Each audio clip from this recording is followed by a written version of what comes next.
Now for the first time on TV, the stories and reports of the people who fly and the aircraft they fly. And you are invited in an exciting, pulse-pumping new television series designed for everyone who has ever gazed skywards and dreamt of slipping the bonds of Earth. The Aviators. This week on The Aviators, aerobatic pilot Rick Volker talks to us about the crazy things he does in an airplane. Curtis learns a number of techniques for building an aircraft at home. We fly a Cessna Caravan into the picturesque town of Atlin. And we see how backup instruments could save your life. From the Boundary Bay Airport, this is The Aviators.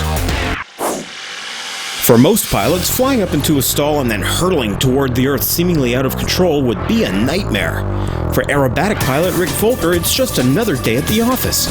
Rick flies a colorful Sukhoi Su-26M aerobatic plane at air shows all across North America.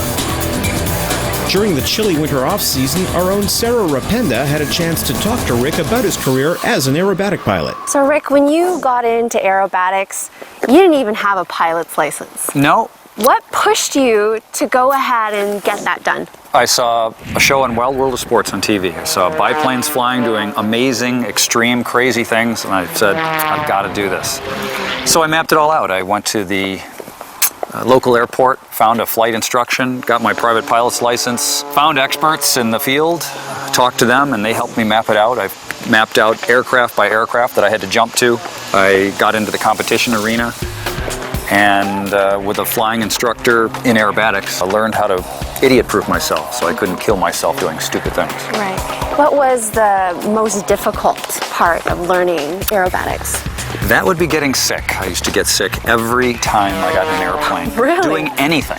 It caught me by surprise because I'm pretty good in a car and a boat, but I beat it, though. I beat it by first wearing a little watch that pumped electric current into my median nerve in my hand. Oh, that's really cool. Mm-hmm. It worked. It works for the Air Force. It worked for cruise ships, so it worked for me.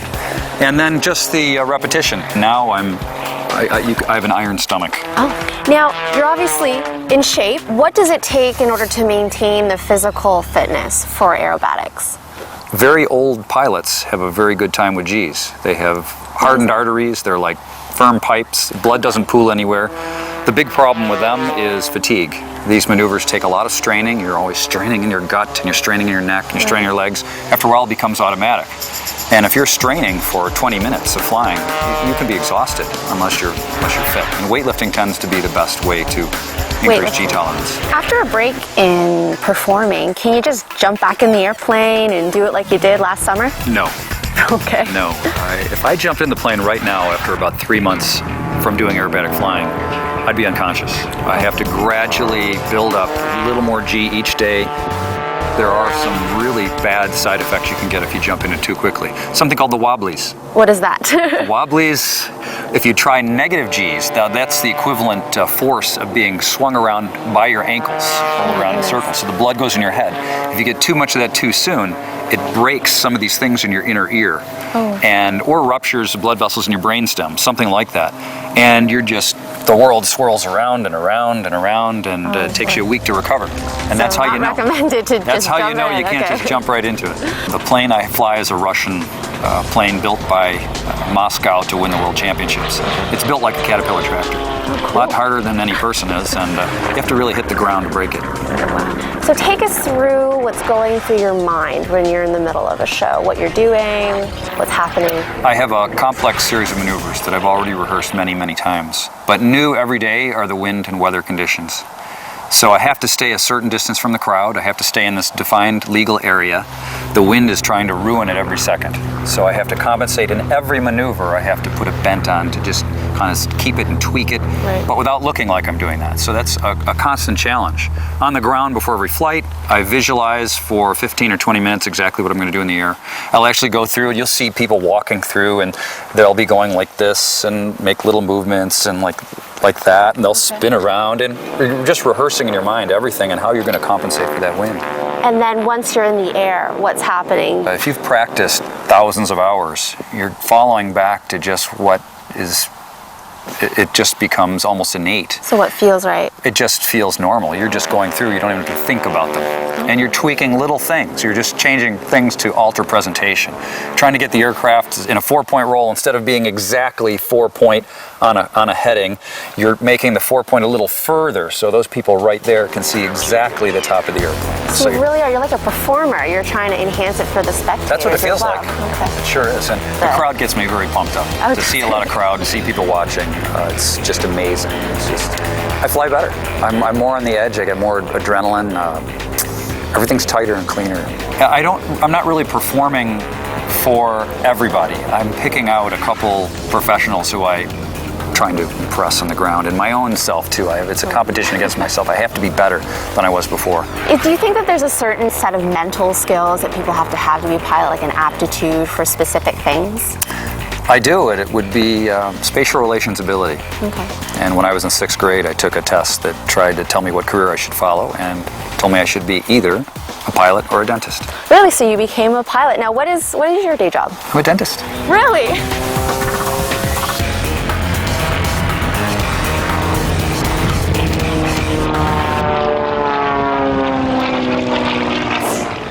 You'd be excused if you thought that this aircraft was a $600,000 factory-built aircraft. This Lancer ES is produced in kit format and sold to builders constructed home with their own engine, interior, and instruments. For less than half the price of a factory new aircraft, you can have an aircraft like this that takes a family of 4 across the country at speeds in excess of 200 miles an hour. We're going to show you some of the skills necessary to build an aircraft like this at home. The tradition of building airplanes at home goes back to some of the earliest aviation pioneers. Many of today's leading aircraft manufacturers can trace their roots to aircraft built in a garage or barn. Today, home building continues to be a very popular way to get in the air. Mostly sold in kits, you can find everything from home-built helicopters to ultralights to all composite flying boats. While some of these may seem fairly advanced, with the proper tools, a big enough garage, and a lot of time, building an aircraft is within the reach of most pilots. Our own Curtis Arnold stopped into a builder's workshop at a recent fly-in, where he was shown a number of the techniques necessary for building your own aircraft. First up was learning to construct a wooden wing. Ever since the Wright brothers, people have been building aircraft out of wood. In fact, myself at home, I'm still constructing an aircraft out of wood. We're here with Art Wazak and Jim Scroggins, who are working on this peat and pole wing. So Jim, the first question I'd like to know about is, are there special kinds of wood that you need to use when you're building airplane parts? You need to use stick of spruce, and you can also use Douglas fir. And the ribs can be made out of red cedar, about anything, because all they do is keep the fabric apart. A traditional wooden aircraft wing has a number of distinct parts. The spars are thick wooden supports that run the full length of the wing. The spars have to be very strong as they carry the majority of the aerodynamic load that's put on the wings. Most small aircraft wings will only have 1 or 2 spars. Forming the actual shape of the wing is the job of the ribs. Now it looks like somebody get a lot of practice building these ribs here, because it looks like a lot of identical pieces that go into an airplane. You get your plans, they'll give you a full-size rib, and you got to lay it out on a board, and then put these blocks wherever you need to put them to hold the wood in place. And after you get this in, then you can lay all the pieces in, cut all the wood first, and then put the gussets on. You can either nail them or staple them. Perfect. And so you put the rib together and you glue it up and you staple it, and you said you come back the next day, and then what do you do? Come back the next day, you can pull it out of the jig, start at one end or the other, lay it aside, lay up the next one, and then when you get that laid up and stapled, then you can take the other jig and put the gussets on that one. So you can make a rib a night, or if you got 2 jigs, you can make 2 ribs a night. So about a month or so, you'll have all the ribs. Once the spars and ribs are assembled, the wooden frame is then covered in fabric. One of the advantages of using wood is that it can be shaped and manipulated fairly easily. Jerry Hand showed Curtis just how easily a wooden propeller can be formed. We make wooden propellers because they are relatively inexpensive, and it's been around for a long time. So it looks like with this machine, you're taking what looks like a very nice propeller blade and using that to make another propeller. How does that work? This is a duplicating machine. It copies the existing shape of a propeller or a pattern that I have here, simply by using a router bit that turns very fast and carves out the wood in the same pattern as the shape over here. While wooden wings and propellers are very common, aluminum and other metals are the predominant materials used in home-built aircraft. Companies such as Zenith or Vans ship their aluminum aircraft kits in pre-cut, pre-punched, and in some cases pre-drilled pieces. These pieces are then joined together using a pneumatic rivet gun and metal rivets. Home builder Frank Baldwin helped Curtis try his hand at riveting. So you can see that there's a dimple in the end of the rivet gun that matches the radius or the convex surface of the rivet. And you've got, what do you got there? This is the bucking bar. It adds weight, and you have to have more pressure on this side than the back side. So let me hold this for you, and right, so pull the trigger when you're ready. And I have them lined up here. That looks good. Okay, so you're in good shape, aren't you? So you can see the head looks exactly like it did when we put it in. And on the other side, we've mashed the rivet so that it's spread out and filled the hole. This simple process is repeated over and over again, and a home builder would have to complete hundreds or thousands of these to complete an aluminum aircraft. Another method of constructing aircraft is using composite materials. This method was made popular in the late 1980s by Burt Rutan designs such as the Very Ease. Composite construction may seem complex and even scary to some people. However, as Curtis found out, it's actually quite simple. Composite is basically, for real keep it simple, is taking two unrelated materials and putting them together to make a structure out of them.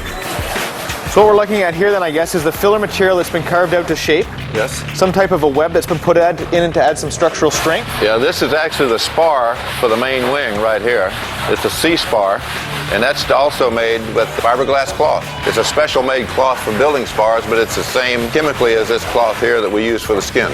Now the whole thing's covered over with skin, and you paint on a number of layers of the epoxy. And then how do you get this really nice smooth finish?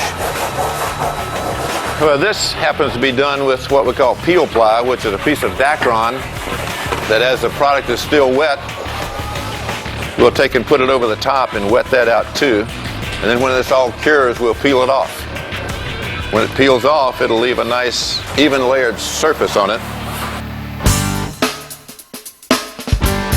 Regardless of the techniques used, the majority of home builders begin with either a kit, aircraft plans, or the help of organizations such as the Experimental Aircraft Association. Kit building companies offer these aircraft in various stages of construction. With some, you simply have to put on the wings. With others, you may find yourself using all of these techniques in building the aircraft piece by piece. This isn't a quick process, and the average home-built aircraft can take anywhere from 1,000 to 3,000 hours to construct. The payoff, however, is not just getting into the air, but knowing all the hard work and determination it took to get you there.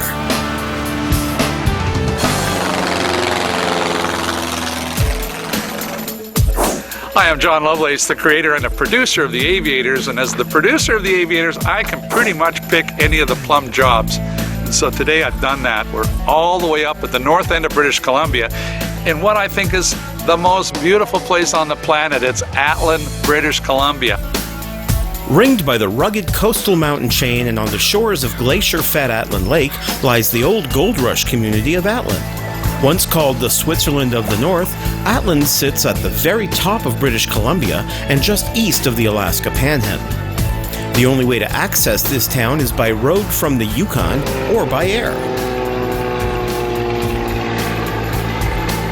John has been flying floats in the Canadian wilderness for over 25 years. Departing from the Yukon capital of Whitehorse, John flew into Atlin in a Cessna 208 Caravan on floats. While dockside, John spoke to one of the owners about the aircraft. Tell me all about this beautiful flying machine.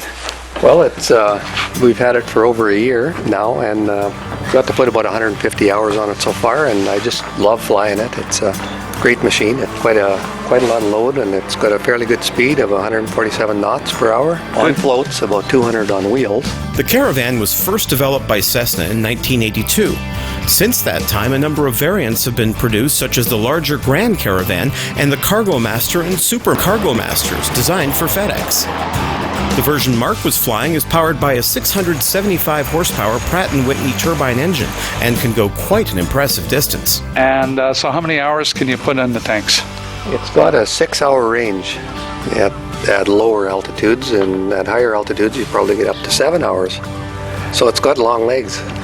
And you're rolling along at 147. 147 knots, yeah. And that's in cruise. That's in cruise. And they got lots of power too, right? You can load them right up. Yeah, it's not a bad performer. I mean, they don't perform maybe quite as good as Beaver or Otter, but they perform fairly well, and plus you got good speed. So, and how many people can you get on for a typical mission? Usually 6 to 8 people if you're not with full fuel naturally, but it's got 10 seats in it. If you convert it to the wheels, you could fill all 10 seats. The large passenger capacity of the Caravan has made it a popular choice for regional airlines. The aircraft's rugged, fixed landing gear makes it easy to land on grass strips, and the amphibian version can go just about anywhere. And you've got, tell me about the floats. They're Whipline 8000 amphib floats, so it's a very versatile machine. You can get into the far northern lakes and fly right back out to the international airport if you want, and so it's very versatile.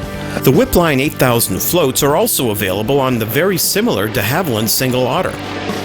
One of the big advantages of the 8000s is their impressive watertight storage, some of the largest in the industry. Let's go out and have a look at these storage compartments. There's 4 storage compartments. And I'm just going to jump in and whip 2 on each side, and open this up. and each one holds 100 pounds. Yeah, so that's amazing. Look at the storage there. It's the size of a trunk. And they open up, and you've got basically 2 of them. And these Whipline floats are pretty reliable.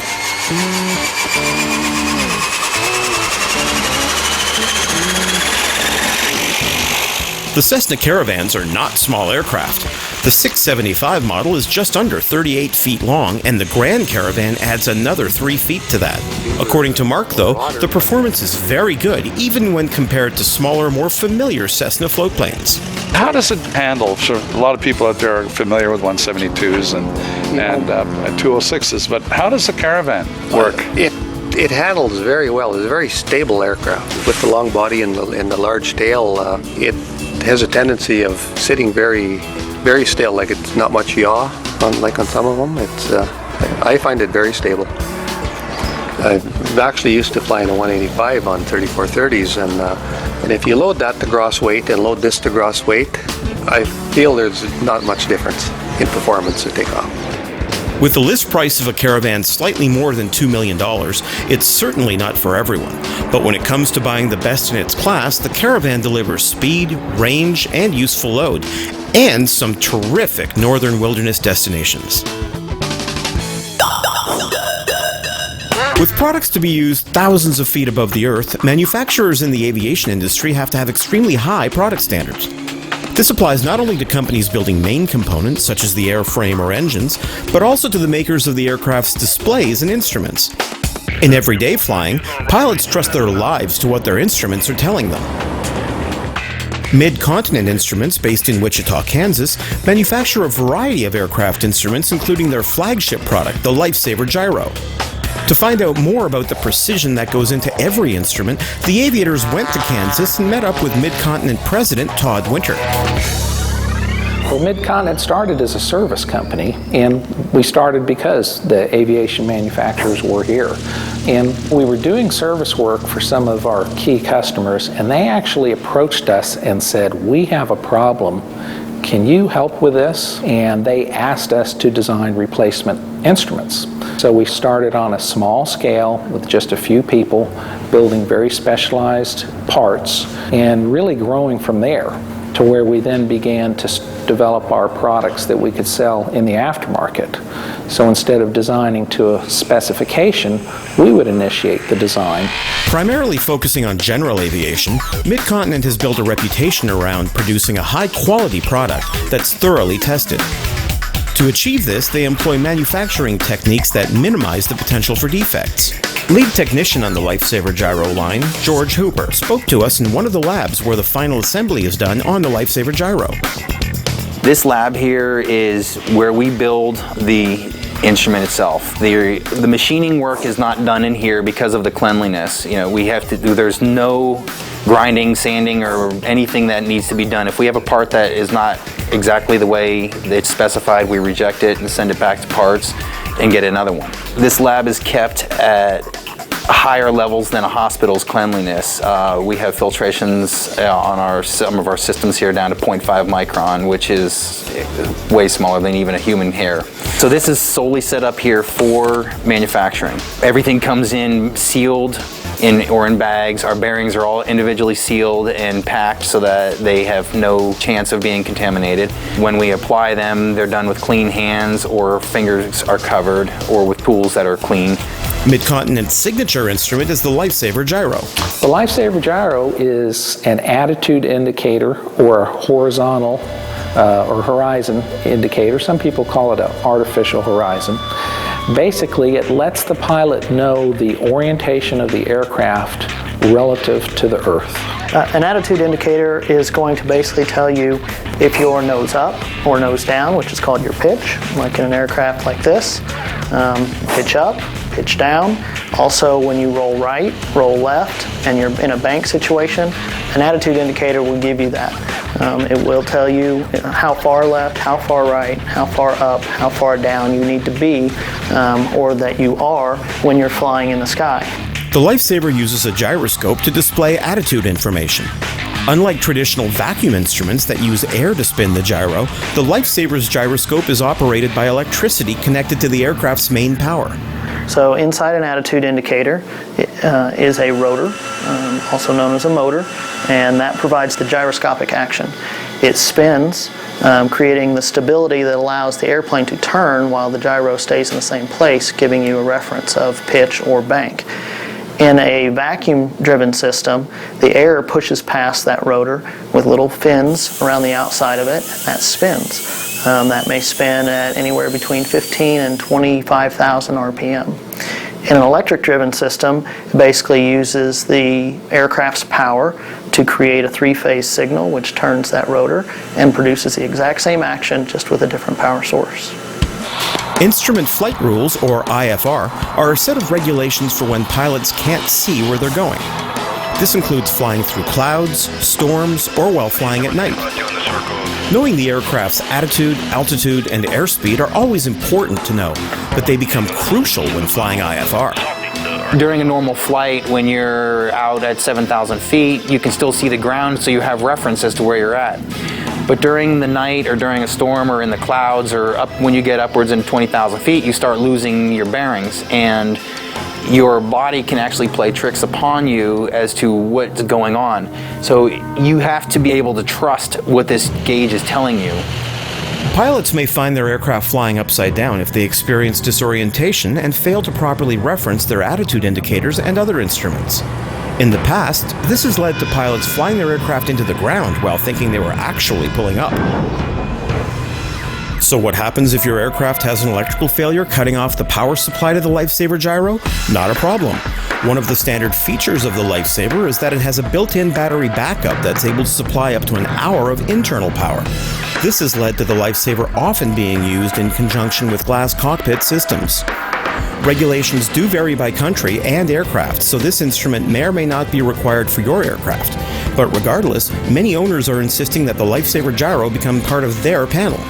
And if you think about the circumstances, if you're in a difficult situation anyway, your IFR, maybe you're on approach, when you have an unanticipated emergency or situation, the easier it is to transition or to check against your backup indicator, the safer it's going to be. You've got your hands full anyway. So having a second attitude indicator is often recommended and practiced by many people.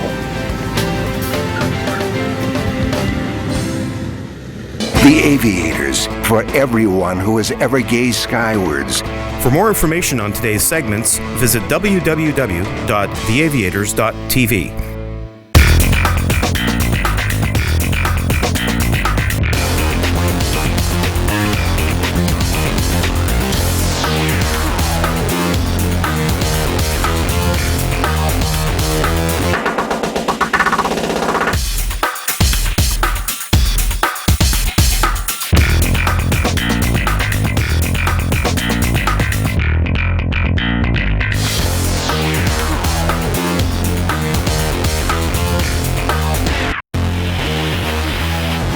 For the first time on TV, The stories and reports of the people who fly and the aircraft they fly.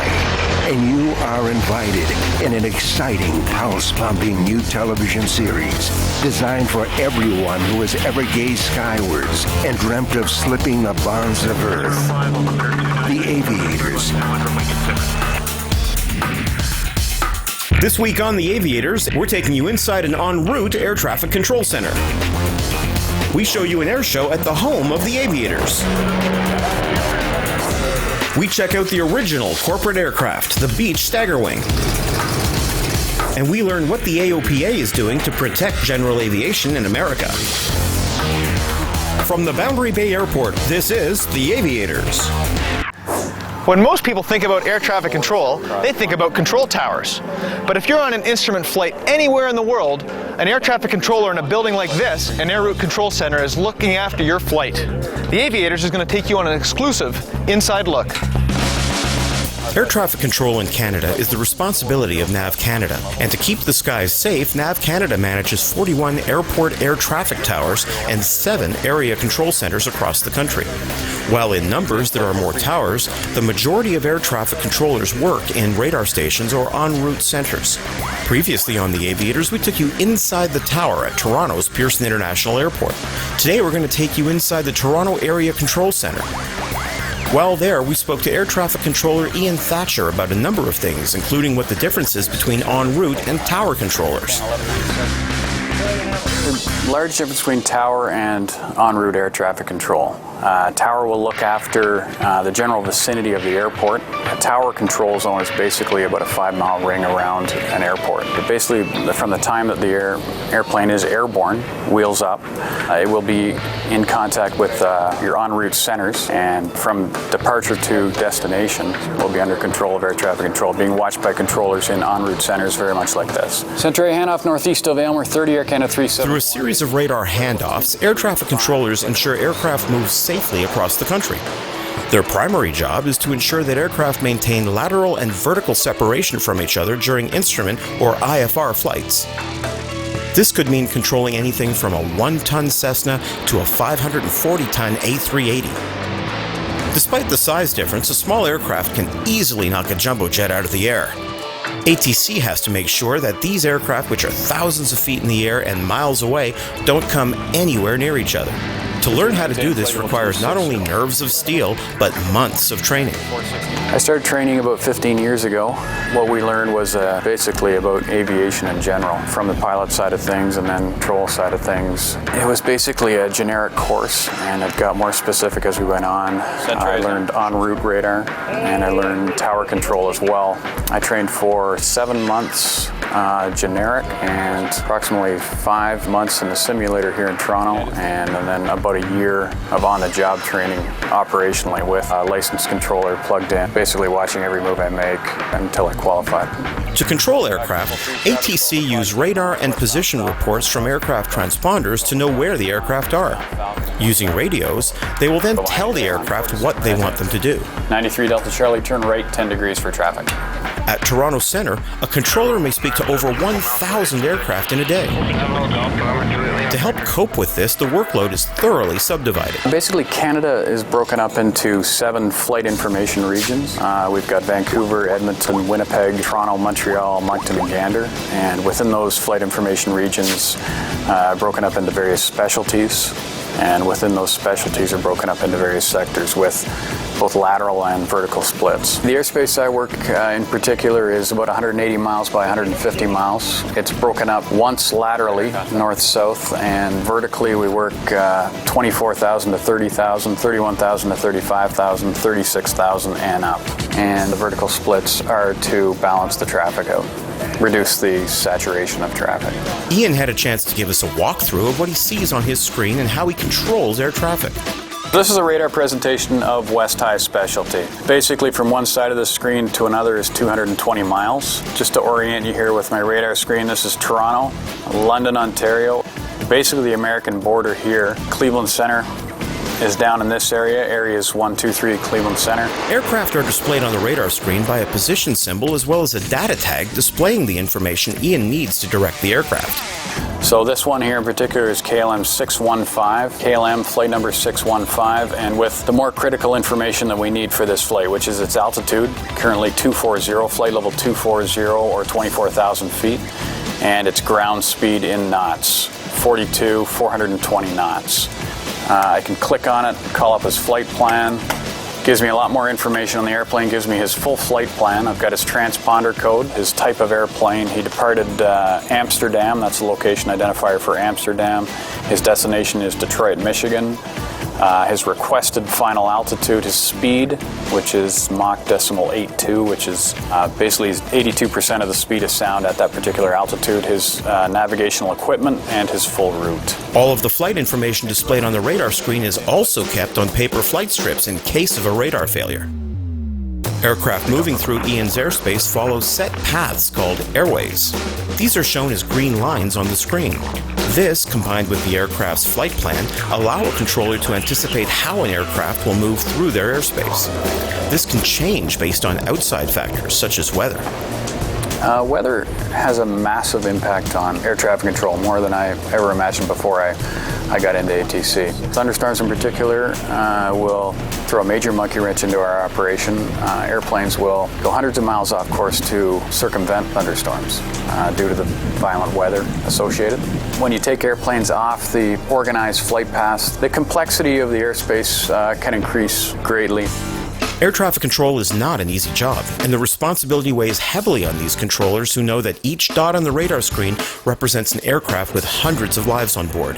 But according to Ian, it's a job he enjoys. Some of my favorite parts are the adrenaline rush involved with working high complexity, high volume traffic. I find the job challenging, rewarding. It's a surprisingly light environment to work in, serious as it is. The people I work with keep it very light, and I'd want people to understand that it's a difficult job, very challenging job. I'd like people to know that they are being watched for the entire time they're in the air, and that they're under the control of a lot of professional, highly trained people. American 469, roger, maintain flight level 280, KLM 615, heavy, roger. Air Canada 301, maintain flight level 290. Flight level 290 for Air Canada 301.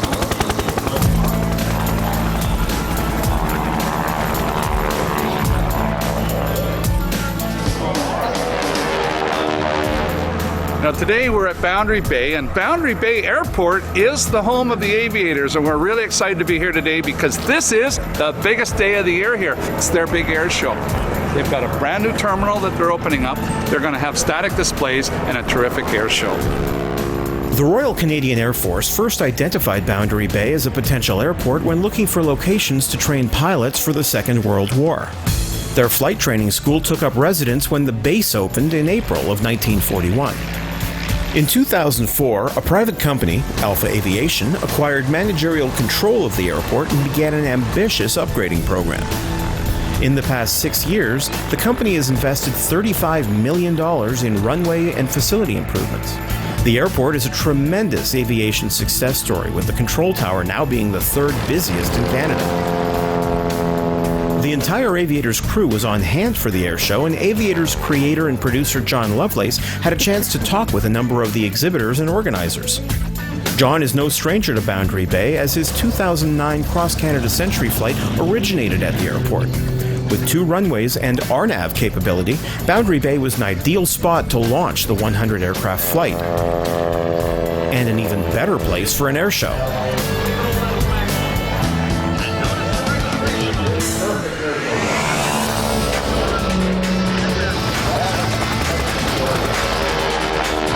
A wide variety of performers made appearances at Boundary Bay, from vintage warbirds to a Canadian Forces CH-149 Cormorant helicopter. A Citation CJ-2 also made an appearance, flown by Alpha Aviation chairman Fred Kaiser. Unlike a lot of CEOs, Fred chooses to fly his own corporate jet and proudly did so at Boundary Bay. CJ-2 has a range of 1,700 miles. Organizing an air show like this is not an easy task. John had a chance to speak with one of the event organizers, Linda Freer. I love it. I love being around the airplane, seeing the aircraft do what they're supposed to do, the excitement of the pilots, and I'm just so glad to see everybody having a great time in an aviation facility that started in 1941, and having our Canadian forces here, our NATO forces, our general aviation pilots here. I go away thinking everybody's happy, I hope, and that makes me super happy. While there are a lot of challenges associated with organizing this sort of event, for Linda, the biggest challenge was fairly simple. I think it's staying calm. And, you know, anybody in aviation knows that. You can't panic. So staying calm, being really well organized, and being a multitasker. We had a lot of things going on today, so I don't think anything's gone off track. I think everything went well. But there's always more bodies needed to do even more tasks. The theme of the air show was Canada Remembers and was meant to pay tribute to the contributions made by past and present military aviators. This culminated with a moment of silence and a formation flypast by 6 Harvards or T6 trainers. These aircraft trained thousands of Commonwealth and American pilots to fight in World War II. The T6 legacy continues today with a new U.S. Air Force trainer of the same name.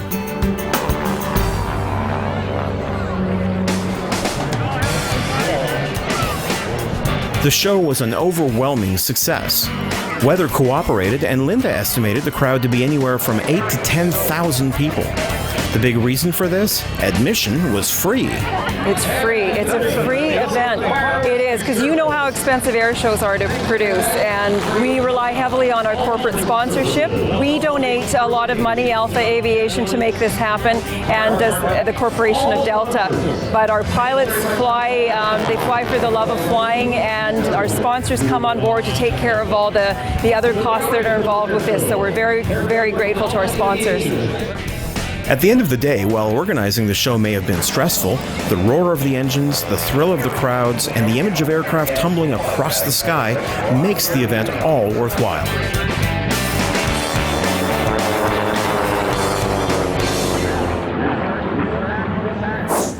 Here we are in the Yukon with the Aviators, and we cannot believe our luck. We found this beauty sitting on the tarmac. This is a Beechcraft Staggerwing, 1941. It's got a Pratt & Whitney R985 450 horsepower engine. This is just fantastic, all fabric, and we were lucky enough to track down the owner. Designed in the 1930s, the Beechcraft Staggerwing was a fast and powerful aircraft for business executives. The company's founder, Walter H. Beech, was a successful airplane designer and businessman whose innovations on the Staggerwing gave birth to corporate aviation. As the premier executive aircraft of the time, it set the standard for business travel for decades. This legacy continues today with Hawker Beechcraft, who manufacture best-in-class aircraft for business, military, and training uses. Raylene Ranger is no stranger to the cockpit. She's an accomplished floatplane pilot and today flies 737s for a large international carrier. Ray couldn't wait to chat with this plane's owner, Thomas Thomas. Hi, Thomas. Hi, how are you? Good, how are you? Couldn't be better. I love your aircraft. Where did you get this from? I just brought it up from California about 3 weeks ago. And why this airplane? The Beechcraft Staggerwing is everybody's dream airplane. It's the kind of airplane you never think you'd be able to own. And an opportunity came along, and here I am. The Staggerwing gets its name from the unique stagger of the upper wing. Traditionally on biplanes, the lower wing is in line with the upper one. Surprisingly, this unconventional design improved air handling significantly. The handling is absolutely fantastic. This airplane will never completely stall. The leading wing will stall, and nose will drop just a little bit, and the top wing keeps flying. It'll pick up again. Never lose aileron control. It's very docile. Visibility in the air is fantastic. Ground handling can be a little bit of a challenge. It's like driving with your hood up.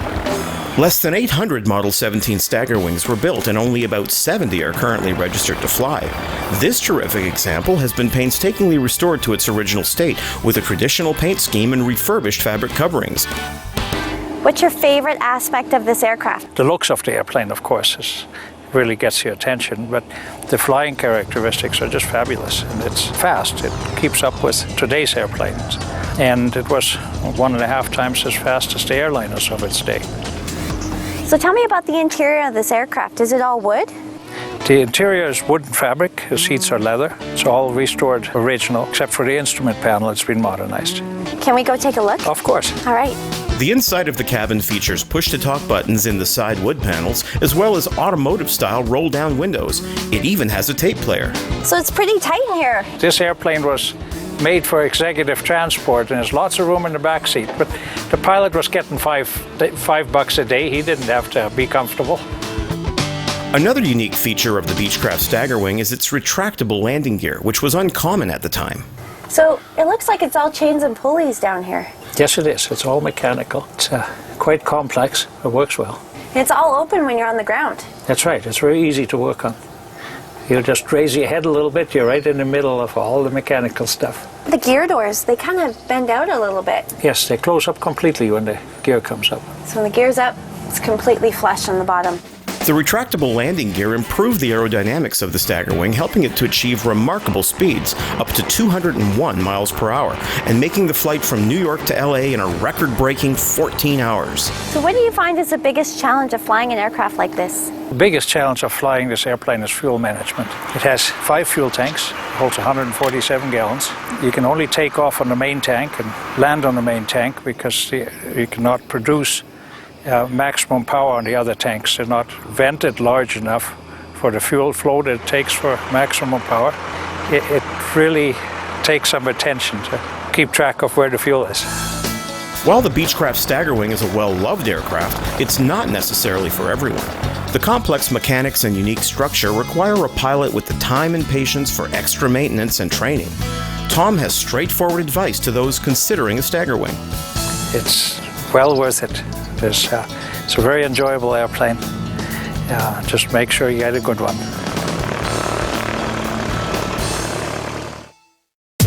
Well into the second century of powered flight, general aviation continues to play a large role in the day-to-day lives of people across North America. The Aircraft Owners and Pilots Association, or AOPA, was founded to protect and advocate the importance of general aviation. While also providing a wide range of services to its members, AOPA finds itself on the front lines of aviation debates on the municipal, state, and federal level.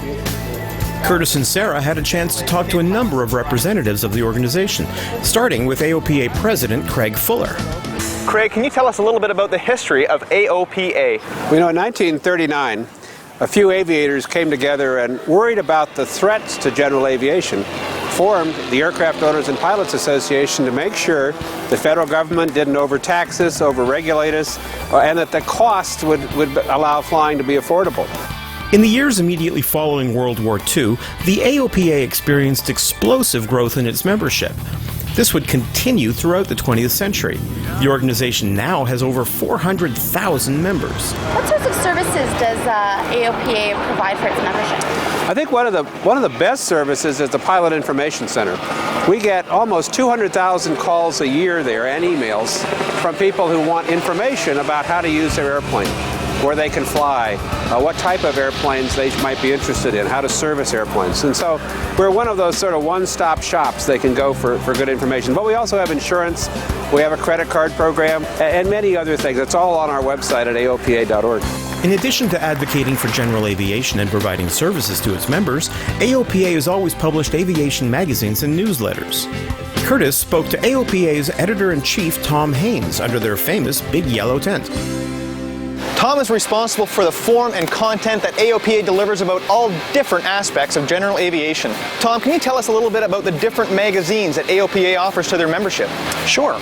We actually have 2 magazines. We have AOPA Pilots, our flagship magazine. It's the largest aviation magazine in the world, and we consider it sort of the magazine of record for all of general aviation, and we cover all aspects of aviation, from the lightest airplanes up through business jets. I like to say our audience represents everybody from student pilots to astronauts. Our second magazine is Flight Training Magazine. It's the only magazine that serves the student pilot market exclusively. That's really who it's designed for. We work with flight instructors as well, and we offer a free 6-month membership to student pilots that includes copies of Flight Training Magazine every month, and very effective for that. Excellent. Now, in addition to the magazines that AOPA offers, AOPA hosts a huge database of credible information on the World Wide Web. what types of information would a viewer be able to find, and where should they go to look for it? Well, AOPA.org is AOPA Online, which is our main website, and that's where we house all the information that we create around what AOPA does from an advocacy standpoint. We have industry news there. We have AOPA Live, which is our video channel that we have started within the last year, where we're talking all about doing videos with industry leaders and talking about issues facing general aviation, all in a video format. That's our primary website. We have other web properties or web-related properties, and ePilots, our weekly email newsletter. We have eBrief, which is a daily email newsletter with industry news in it. And we also have the General Aviation Serves America website, so which is gaservesamerica.org. This website and campaign was designed to help non-pilots better understand the everyday impact of general aviation. Enlisting some well-known spokespeople, this has helped the AOPA to attract attention to general aviation. One of the other high-profile things that I've noticed a lot recently is the AOPA has been working to talk about how general aviation serves America. You know, we will always have specific battles to wage at the federal and at the state level, but the overarching concern that I had when I came to this job was the lack of understanding and appreciation of the role general aviation plays throughout the country. It really provides the mobility that people need in meeting their business obligations or in personal travel. The airlines serve over 400 airports, but there are 5,200 public use community airports around the country that our general aviation aircraft use, and they use them for healthcare flights to hospitals, for transplanting organs. Law enforcement uses general aviation. Businesses of all sizes use general aviation. I was talking to a group of pilots one day, and I said, you know, how does your company decide where to open a new facility? And they said, well, they come out, they get in our airplane at headquarters, and we fly to different airports, different communities where we're going to expand our business. So the local community airport is usually a vital piece of local economy. That's the message we're trying to get across with our GA Serves America campaign, which Harrison Ford has been so generous to give his time, as well as Morgan Freeman gives his time to help get that message out. This message is for you. While educating the general public on general aviation is a big challenge for AOPA, attracting the next generation of pilots is also a core concern. 15, 20 years ago, there were over 800,000 people in the United States who had a private pilot's license and a medical certificate, meaning they were eligible to fly. That number's dropped below 600,000 at the beginning of this year. And we have to do two things. We have to both attract people to flying, get them interested in flying, but we also have to make sure that when they're interested, they can successfully go through a flight training program. It's really time to ask ourselves whether we have the right paradigm. So much has happened in training in other kinds of areas that I think we need to take a look and make sure that when somebody has an interest in learning to fly, that aircraft is accessible, an instructor is accessible, they have a good experience in flight training.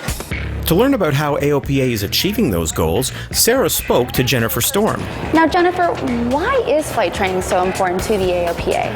Well, AOPA is all about promoting and protecting general aviation, and it's so critical for the future of general aviation that we have the next generation of pilots coming in.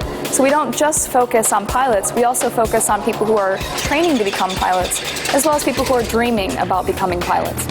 So you focus on both non-pilots and student pilots. What sorts of services do you have available to both of those populations? Well, we cater to them at different stages. So when they're considered prospective pilots, and we use that term on purpose rather than non-pilots because we think someday they will be pilots.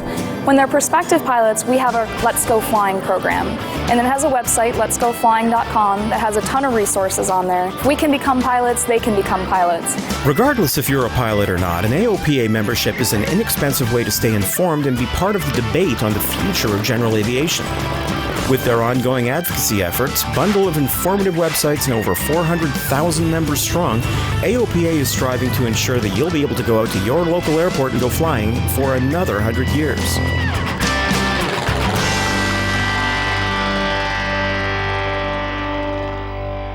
The Aviators, for everyone who has ever gazed skywards. For more information on today's segments, visit www.theaviators.tv.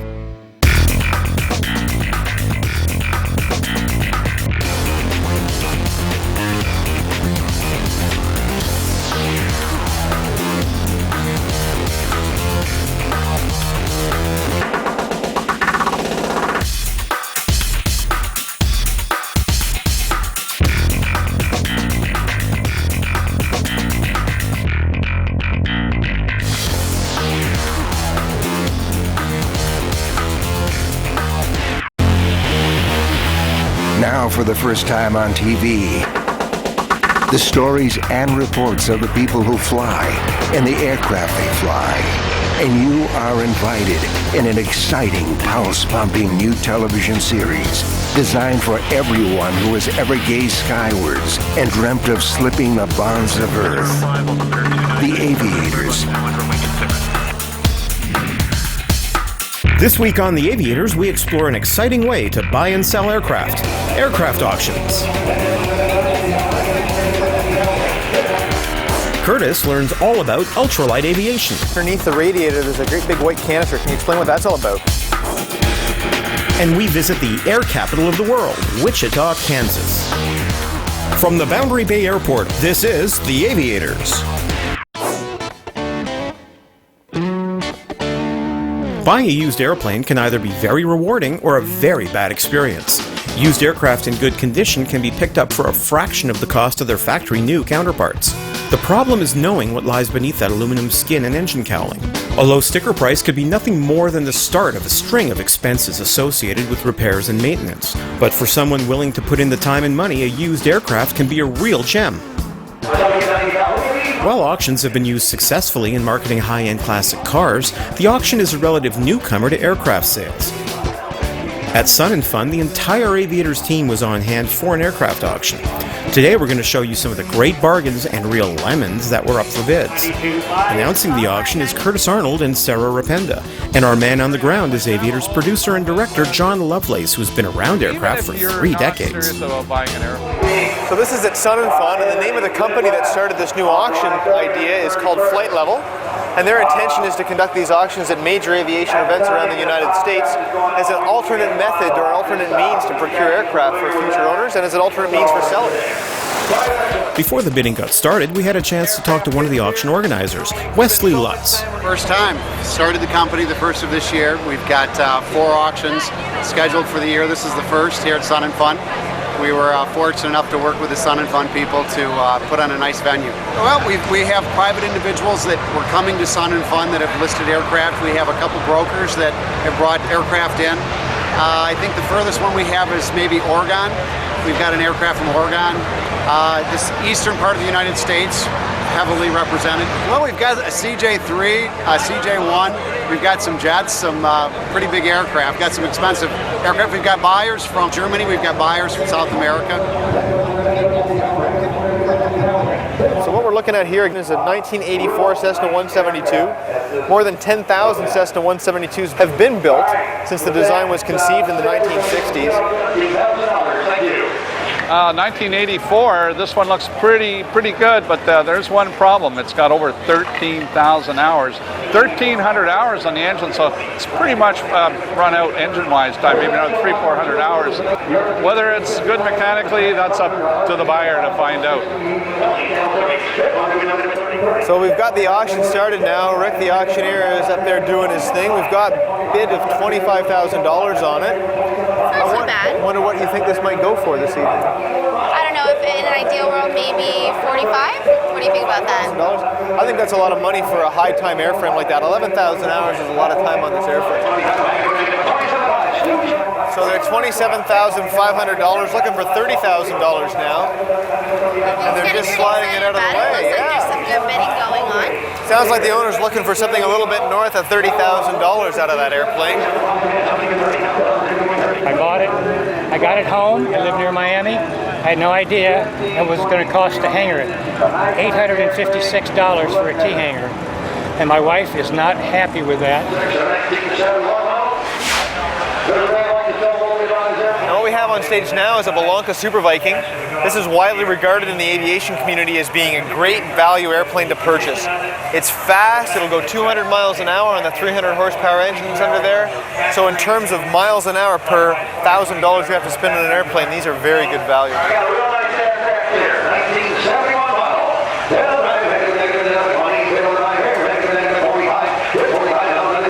This aircraft was manufactured by the Bellanca Aircraft Corporation. They're well known as the makers of the Bellanca Champ, Citabria, and Decathlon lines of airplane. They had expert woodworkers and they had expert welders. What will you take? My Protect is $35,000. We're at 29,000 right now. It looks like they're about to close the bidding soon. They're pulling the aircraft away.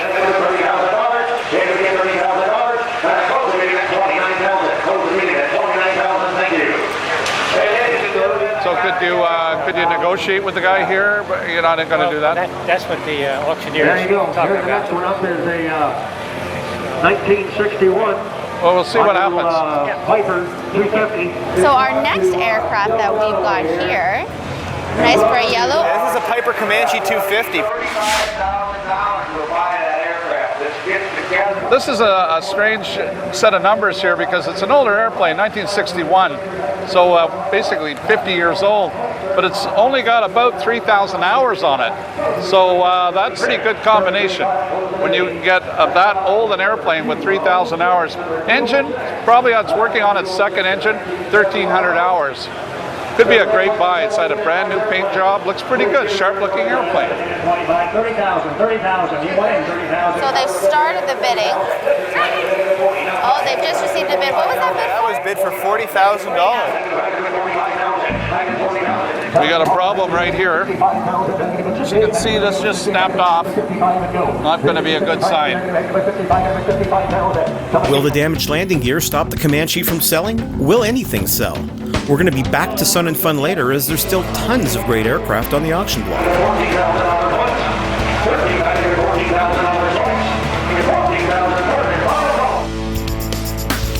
On the Aviators, we've covered all sorts of aircraft, from vintage biplanes to the newest and coolest in light sports. Sarah introduced us to light sport aircraft, and this is the home of the light sport aircraft. The ultralight area at Sun and Fun is one of the most aeronautically active parts of the airport.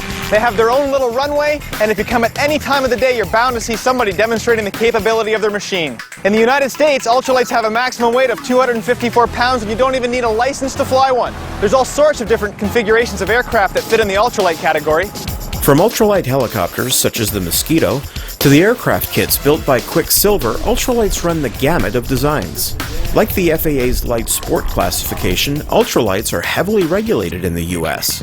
Aside from the weight restrictions of 254 pounds, ultralights are also confined to a fuel load of 5 U.S. gallons, a maximum speed of 63 miles per hour, and are confined to just one person. There are some exceptions for training which have 2 seats, such as the Airborne XT. So we're here today looking at a weight shift category aircraft, sometimes commonly referred to as a trike. These aircraft are built that fit both within the Part 103 ultralight category and within the light sport category. Scott Johnson represents US Airborne, which sells the Australian-made Airborne Wind Sport line of trikes. This particular model is the XT912 Tour, and Scott's going to take us on a tour of this aircraft. So Scott, this is a really interesting looking aircraft. Can you tell us a little bit about the power plant? Well, the power plant is the Rotex 912, 81 horsepower. For this aircraft, it's the perfect engine for the speeds of the wing, the combination, cross-country flying, that sort of stuff. Excellent. Now the Rotex 912 is a 4-stroke engine, so it takes regular auto fuel and you change the oil just like a regular engine. You do. You can use either automobile gas or you can use 100 low lead from the airports. Rotax engines are very common in both light sport and ultralights. Aside from the cost savings they provide by using regular auto fuel, Rotax engines are also extremely lightweight. Given the weight limit in the ultralight class, every pound counts. But both floats and safety devices are not counted in the weight restriction. The Airborne XT is one ultralight that takes full advantage of this. Now we notice down underneath the radiator there's a great big white canister. Can you explain what that's all about? Yeah, this is our ballistic rocket chute, our BRS. And so you have your parachute inside of a watertight container here. And this is your mortar rocket right here that shoots out. And this is a 1,500 pound BRS, and it'll bring down the complete aircraft as well as pilot and passenger if there was any sort of a structural failure or whatever. Loss of control or whatever. Yeah, loss of control, whatever that might be. Now this is a kind of a fancy looking prop. It looks like it's made out of carbon fiber. This is a Bali prop. This is an Australian made prop. It's got Duratough leading edges on it. It's not a complete full composite prop. It's hollow core, has a little foam in the middle of it, but it's a very stable, smooth operating prop, ground adjustable. The wing on the Airborne XT has more in common with a hang glider than a traditional aircraft wing. This isn't surprising given that the company also makes hang gliders. The wing essentially consists of a rigid leading edge which is covered in lightweight sailcloth. Rigid pieces of carbon fiber or plastic called battens provide support for the trailing part of the wing. On top of this, the steering on the XT is also the same as a hang glider. So because this is a full delta wing, it must have a unique control system that the pilot must use. Well, it does. Not so much unique to this aircraft, but unique to the rest of aviation it is. So we're tied down, our wings are, so I can't really show you the whole process, but the wing comes back where the control bar is level. And when you turn the aircraft, you literally move the wing around. So if you want to do a right-handed turn, you move the bar to the left, bring the right wingtip down just a little bit. It's only a couple inches of actual movement of the bar, and you can get a full 45-degree turn on this aircraft. With the introduction of the FAA's light sport regulations in 2004, ultralight or microlight flying has become more confusing than ever. Aircraft like the Airborne XT can fit into both light sport and ultralight categories. As an ultralight, the Airborne can only be flown with a passenger while doing active training. When flown as a light sport aircraft with a pilot carrying a sport pilot license, the Airborne can carry a passenger whenever and wherever. These regulations only apply to the US. Worldwide, the definition of ultralight or microlight varies greatly. But for those looking to enjoy aviation stripped down to its bare essentials, ultralights can be the perfect solution. One of the best things about owning your own aircraft is the ability to jump in the cockpit and fly whenever and wherever you please. With its central location right in the middle of the country, Wichita, Kansas is an ideal aviation destination. With most major aircraft manufacturers maintaining factories in or tracing their routes back to Wichita, this Midwestern city is known as the air capital of the world. To find out how this came to be, we went to Wichita and spoke with Ken Vandruff of the Go Wichita Convention and Visitors Bureau. Wichita did evolve from a cow town into the air capital of the world. The singular event that made that possible was the discovery of oil just to the east of Wichita. It created a lot of investors and millionaires who were looking for money, places to spend their money. One of those men, Jake Mullendick, convinced Matty Layard to start building airplanes. He built the Layard Swallow. It's the first commercially available aircraft in the United States that was sold straight to the general public rather than to the military.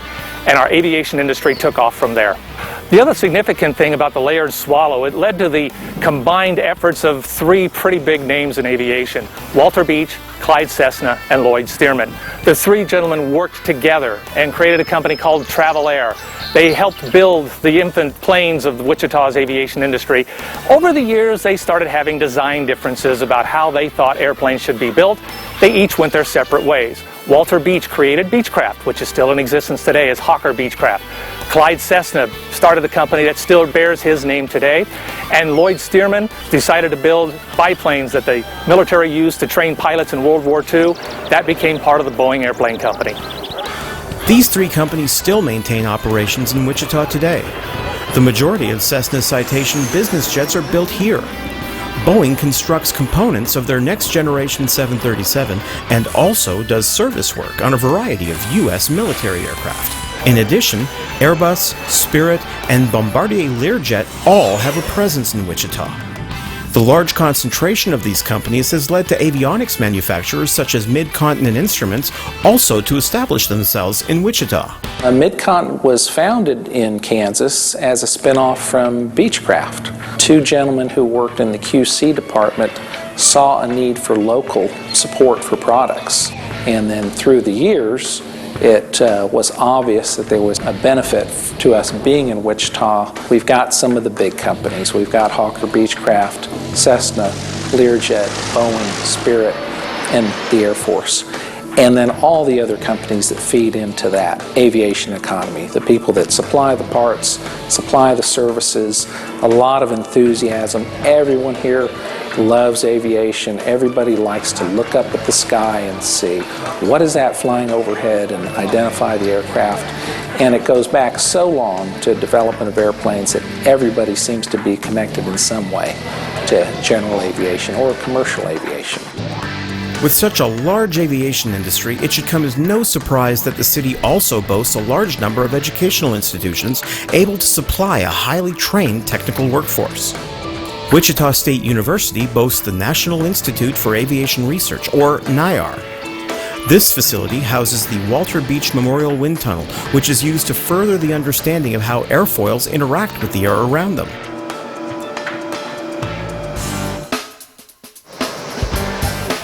The best thing about Wichita is that it's so easy to come and visit.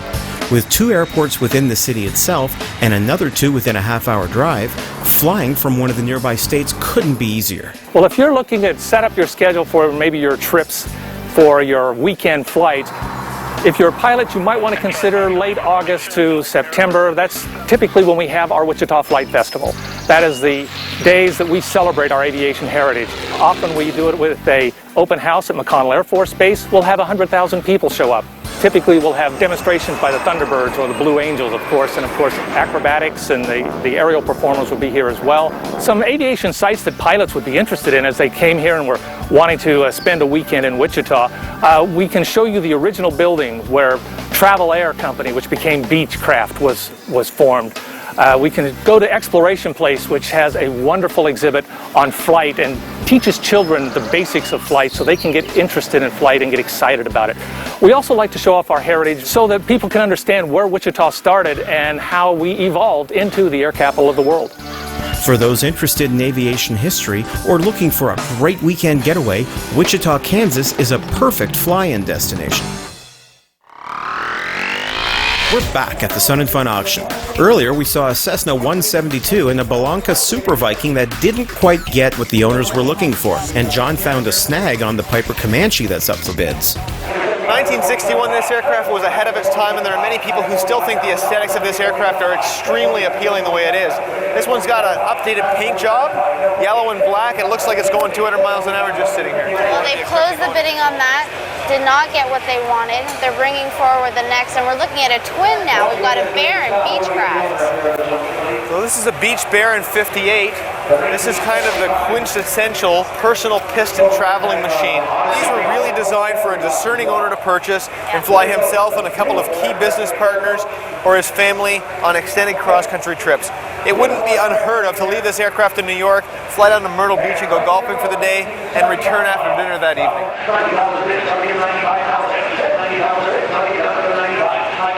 Looks like they're closing the bidding. So $80,000. An airplane like that, today's market would usually fetch $120,000 to $140,000, and I guess the owner just wasn't willing to part with it for that much of a discrepancy in price. Here we go. This is a 1971 Grumman. So an AA-1A. Grumman American, it's 3,600 total time, 1,800 on the engine, so it's pretty much run out. So if you buy this airplane, you got to put a new power plant in it, and that's going to set you back a few dollars.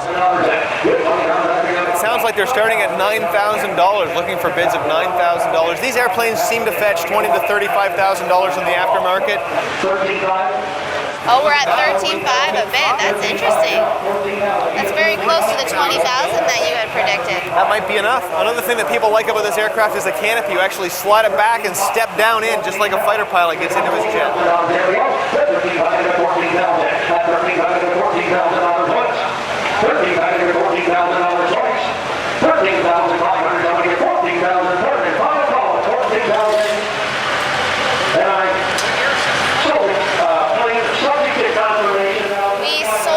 Sold the airplane, subject to confirmation. There we go. Right. Excellent. So $13,000. Congratulations. So somebody's got themselves a great new airplane to fly home from Sun and Fun in. So we've got the Comanche now, single engine. And this is a rare Comanche. This is a 400 horsepower variation of the same aircraft. Only 5 of these are on the whole world. And this is a real sweet. You know, this is a Piper. It's a very valuable special airplane. I mean, there was very few of these built, probably about 140, 150 of them were ever even built. The unique thing about this engine is its huge power plant. It's got 720 cubic inches, and that's got a flat 8, and that puts out a lot of horsepower. The other thing about this airplane, the airframe is 3,000 hours, but total time on the prop and the engine is only around 200. So with the new paint job, a big power plant, you'd have a really good airplane here and a really good performer. Now these are kind of a sought-after collector item. They don't come up for sale very often. It'd be interesting to see if the right buyer's in the audience tonight, this could fetch a princely sum.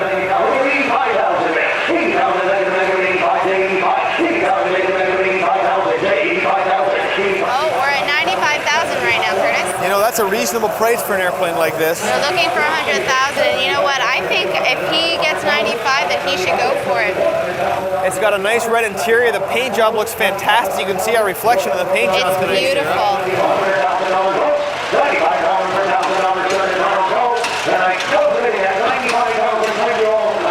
$95,000, they've closed it. It doesn't look like they're selling it. So this is going to be really the litmus test to see how this auction is going, to see what happens with this citation. Now, a few years ago, this aircraft would have sold in the $1.2, $1.4 million range. There's some speculation. I've talked to some people off camera. They're thinking maybe 700,000 tops, maybe as little as 500,000. Okay, so coming on stage now, we've got a Cessna Citation 1SP, and you know what the SP stands for? What does the SP stand for? SP stands for single pilot. This is the first jet aircraft that was ever produced that was designed and certified to be flown by one pilot. I'm talking about civilian aircraft now, not military aircraft. It really is a wonderful airplane. Now it looks like we're at $550,000 for bidding. We haven't gotten a bid yet, so they're looking between $500,000, $550,000. $650,000, and we're going to close the bid. Close the bid at $625,000, and it looks like it's not what they're looking for. The owner closed it down. Now this is a beautiful airplane. It's a 206, 1971 206. It's got very low time, 1,678 total hours since this airplane was manufactured. And then 2008, they went and rebuilt the whole airplane. There you go. And I'm the owner. Yeah, thanks. It looks really good inside. It's just like a brand new airplane. Tell us about the airplane. It's been in Okeechobee all its life, Okeechobee, Florida. I'm the third owner. Oh, it's a great airplane. So it's been looked after? Yeah, I put, we repainted, and, it has very little time, and we put money in it. So I think you got a great airplane. Yes, sir. Thank you very much.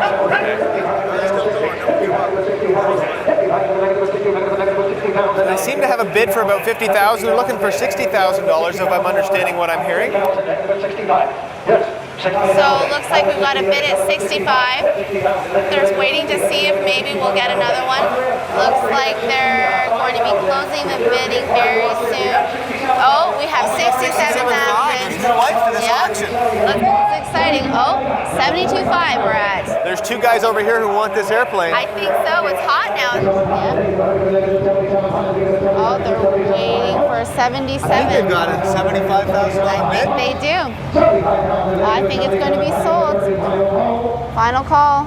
And what's the verdict? We're all waiting with bidding. Sold at $75,000. Oh, you just said they closed the bidding. Does that mean it's sold? I believe I heard sold. Oh, we're going to confer. I think they're checking with the owner. We've moved on to the next airplane. I don't know if it's sold. Nobody. He's asking for 105. He wants 105, eh? They're only offering 75. Yeah. My top was around 80. Yeah. But he wants 20 amount. So no sale.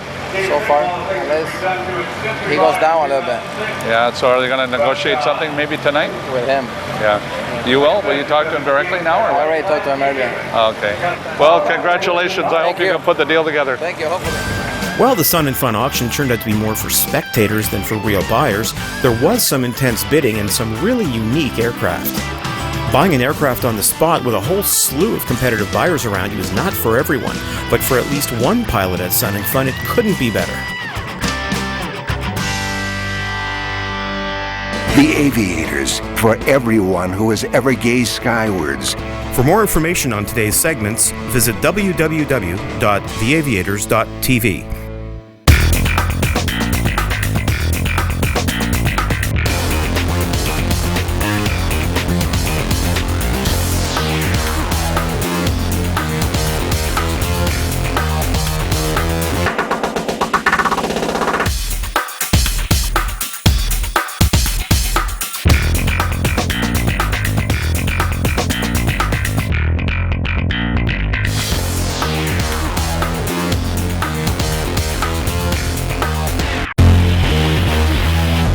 For the first time on TV, the stories and reports of the people who fly and the aircraft they fly, and you are invited in an exciting, pulse-pumping new television series designed for everyone who has ever gazed skywards and dreamt of slipping the bonds of Earth. The Aviators. This week on The Aviators, we sit down with Mikey McBrien of TV's Ice Pilots. You've ever been to Oshkosh before? I've never been to Oshkosh. In fact, I've never been to Wisconsin. We travel to the far north on the Midnight Sun Challenge. Awesome. Just awesome. And we take you on the flight of a lifetime aboard the Goodyear blimp. From the Boundary Bay Airport, this is The Aviators. As fans of The Aviators already know, aviation-based television shows are rare, and weekly aviation shows even more so. Ice Pilots NWT, now heading into its second season, is a weekly one-hour real-life docuseries following the exploits of the crew at Buffalo Airways. Buffalo provides passenger and freight services to the Northwest Territories in Canada's far north and operates rugged World War II aircraft in some of the most frigid conditions on the planet. On top of this, Buffalo is a family-run company, guaranteeing lots of drama for viewers. Led by the gruff but likable Buffalo Joe McBrien, son Rod takes on the responsibility of maintaining the fleet, and son Mikey oversees the day-to-day operations as general manager. With 2010 marking the 75th anniversary of the DC-3, Buffalo's DC-3 Summer Wages made its way down to AirVenture to mark the occasion. So we're at Oshkosh, we're at AirVenture, and who do we run into? Mikey McBrien of Ice Pilots NWT. How you doing, Mikey? Oh, great, Anthony. How are you doing? I'm great. So what do you think? You've ever been to Oshkosh before? I've never been to Oshkosh. In fact, I've never been to Wisconsin, and it's just amazing. It's absolutely mind-boggling. You know, it's a week-long. It's an adventure, really. The airplanes here are most places you'd only read about them in a book. So this is a real big treat for someone from the Northwest Territories, for sure. So when you were making your plans to come down here, I mean, you had to have something in your mind what you thought you might expect to see. Anywhere close to what you might have thought? Yeah, this is insane. I'm speechless when it comes to the aircraft here, but it does kind of feel like home. You got the DC-4 back there. You got the DC-4's big brother, the DC-7. You got DC-3s. You couldn't throw a football without hitting one. You got DC-2 behind me. This is there's no words that can describe how cool this is. So you had a conversation with a guy a day or two ago, and you're talking to him for about 10 minutes or so, and then you finally realize who he is and what he was involved in. Who is that? Yeah, we're sitting there, and the gentleman comes up and he's like, yeah, we're big fans of the show and all this stuff. And I was like, oh yeah, cool.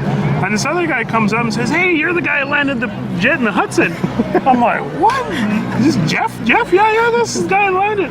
And that's insane. Like, for somebody who that you've seen on news like reels over and over again, the co-pilot Jeff that landed the jet in the Hudson is a fan of Ice Pilots.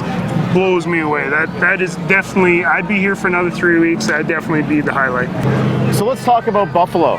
What do you do at Buffalo, for those who don't know, for the 2 or 3 people that don't know? There's probably about 10 people that don't know.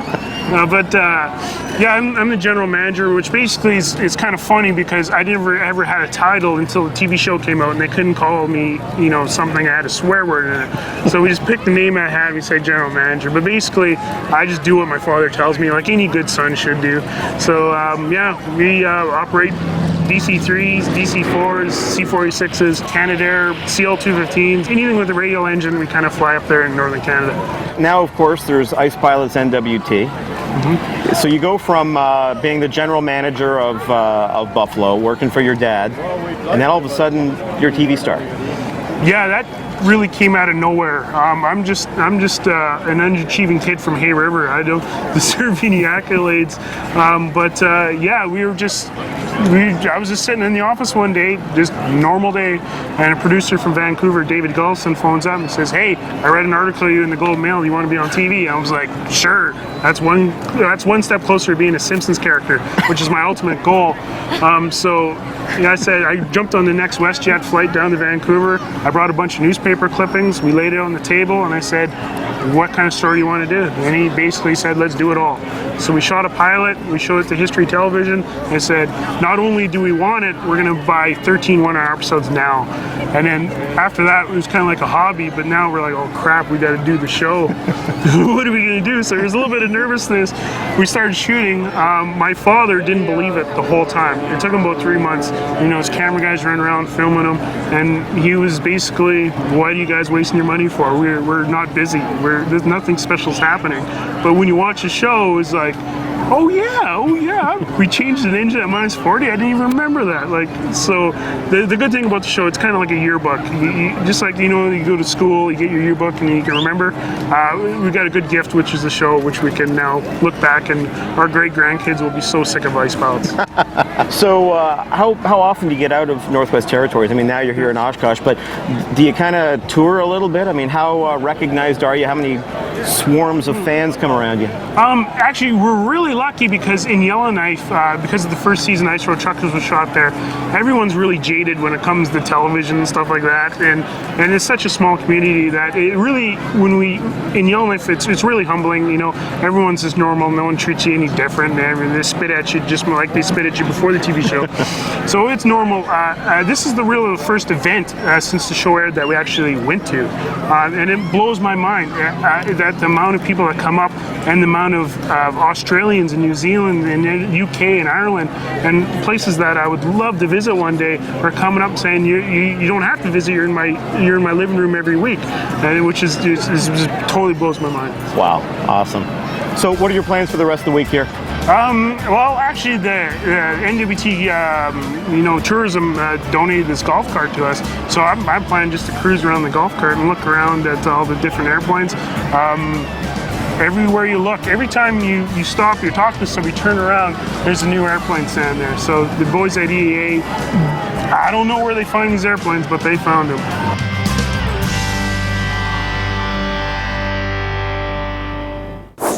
In 2009, Canada celebrated 100 years of aviation in our country.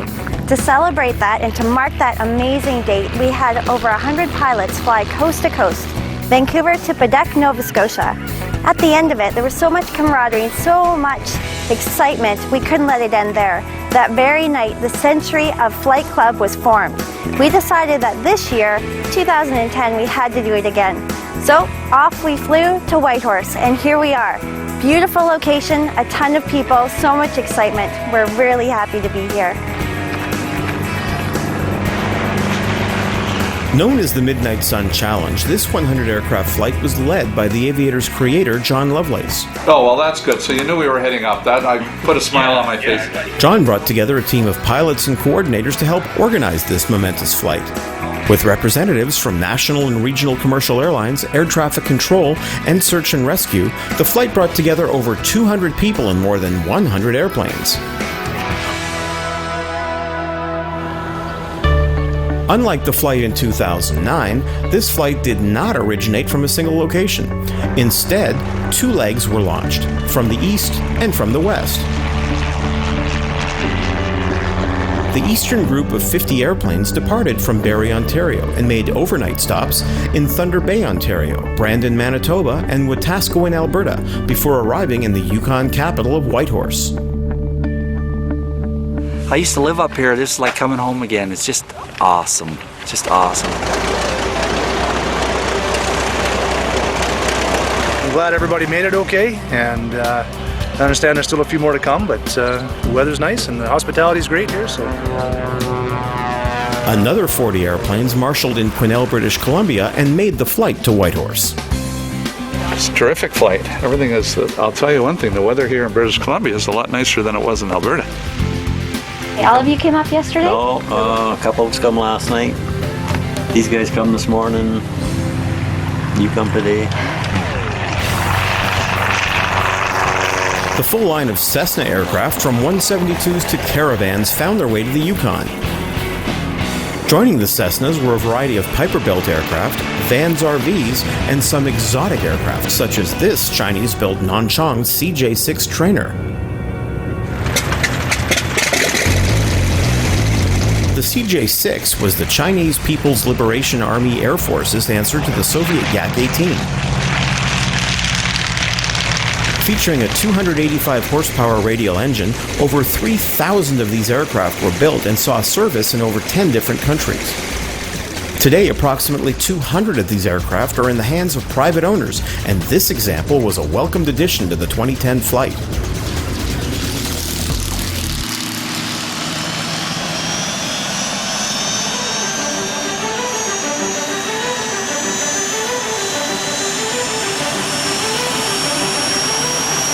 Also joining the flight in Whitehorse was a pair of helicopters, a Robinson R-44 and a Bell 206. These two choppers took part in the daily flyouts that were the highlight of the flight. Based out of Eric Nielsen Whitehorse International Airport, the daily flyouts explored nearby sites in the historic Yukon Territory. From the picturesque town of Atlin to historic Dawson City, the day trips were not only a chance to explore the rugged Yukon, but also a chance to get a peek into the past and see an area frozen in time. While the Yukon provided a breathtaking background for the flight, according to the participants, the real highlight is exploring with a group of fellow aviators. I like it, you know. I've been around aviation most of my life, and this is a good thing. Last year was a good thing, and this is a good thing. It's a good thing for aviation in general, and a good thing for a chance for pilots to exchange information and to get out there and aviate, which is what it's all about. It's great. It's been really organized well, and the bonus here is all the logistics have been taken care of. For instance, this evening, come around 8 o'clock, the bus arrives to get us over to our hotel. I think that's excellent. The support when you fly in a group really sort of helps to bring people's flight level skills to elevate that. Yeah, everybody had fun, and it's kind of neat traveling together as a group and being able to point out different things as you see from different vantage points. The flight was a great success, and the organizer planning to make this a yearly event, with the 2011 destination set to be northern Saskatchewan. Lighter-than-air flight is the oldest form of aviation known to man. Steerable airships, known as dirigibles, date back to the 19th century. The Goodyear blimp is one of the most well-known and recognizable of these vessels flying today. While making appearances in the skies all across the country, the Aviators crew recently had a chance to get up close to the blimp. Curtis spoke to one of the blimp's pilots, Jerry Hassem, before he got a chance to experience lighter-than-air flight firsthand. You can't think of a blimp without thinking of the word Goodyear. For seemingly forever, Goodyear has operated blimps across North America. We're here with Jerry Hassem, one of the Goodyear pilots from Akron, Ohio. Jerry, how long has Goodyear been operating blimps? It goes back to 1926, and our first public relations blimp was named the Pilgrim, and we've had public relations blimps ever since. And so how has blimp design and blimp operation changed since 1925? The basic design is pretty standard, but the new things you'll see is the technology, which is in the cockpit and also in the instrumentation a little bit. Unlike Zeppelins, which have a rigid internal frame, blimps are designed with a non-rigid airbag, also known as an envelope. The envelope is filled with a lifting gas, which supports the blimp's shape. A rigid structure known as a gondola is attached to the bottom of the airbag and is designed to carry the pilot and passengers. Engines at the rear of the gondola provide propulsion, while the traditional rudder and elevators provide the aerodynamic controls.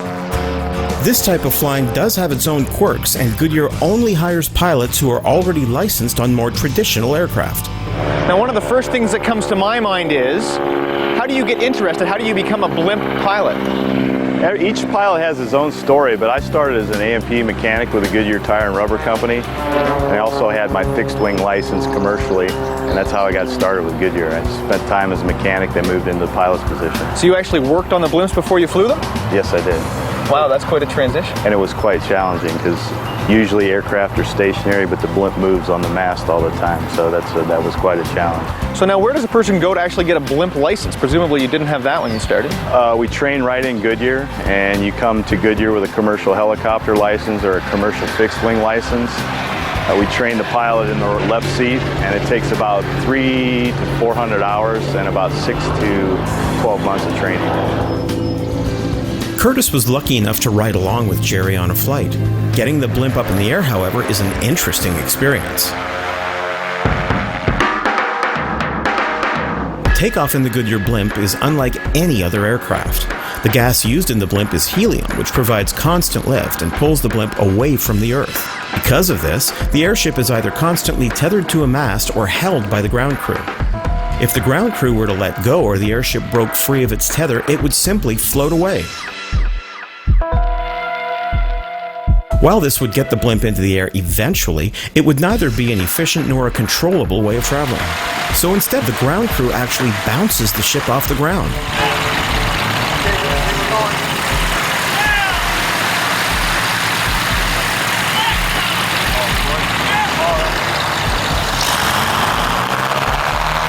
The pilot then puts the engines to full throttle and tilts the elevators all the way back, and the ship takes off in dramatic fashion.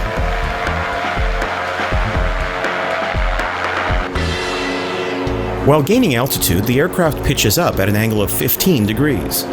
Once the blimp reaches its cruising altitude of 1,500 feet, Jerry levels off the airship. We'll get this thing tuned up right here and ready for a nice cruise flight around the facility. Now the ship's going to pitch up and down like this because of the air currents, thermals. So that's typically normal for the ship. So you're not doing it just to put on a show and attract attention? No, because so I don't go up in altitude, I got to pitch over a little bit. So now we've got a whole lot of helium in here keeping us in the air. What's the weight of this ship right now? Everything together about 12,500 pounds. So 12,500 pounds take how many cubic feet of helium? 200 to 800. So 202,800. Wow. So there's no fancy propulsion controls. These are all just the rudder and elevators we see at the back of the ship. Yeah, this wheel controls my elevators, which controls the pitch on the bag, which controls our dynamic lift. So if I want to descend, I'll roll this wheel down. It'll lower the bag, and if we look at our VSI over here, we're in descent. Yep. Conversely, it's like pulling back on the yoke of an airplane. I'll pull back on this wheel. We'll pitch the bag up, which we all know kind of increases the dynamic lift. And lo and behold, we look down our VSI, and we have a climb going. Now, one of the things that's so interesting to me about a blimp is in an airplane when you're flying, if you pitch the nose up, your speed tends to bleed, and if you pitch the nose down, you tend to increase speed. What about a blimp? Very slight variations. So we do 30 miles an hour up? Yeah, 30 miles an hour down. Very slight variations.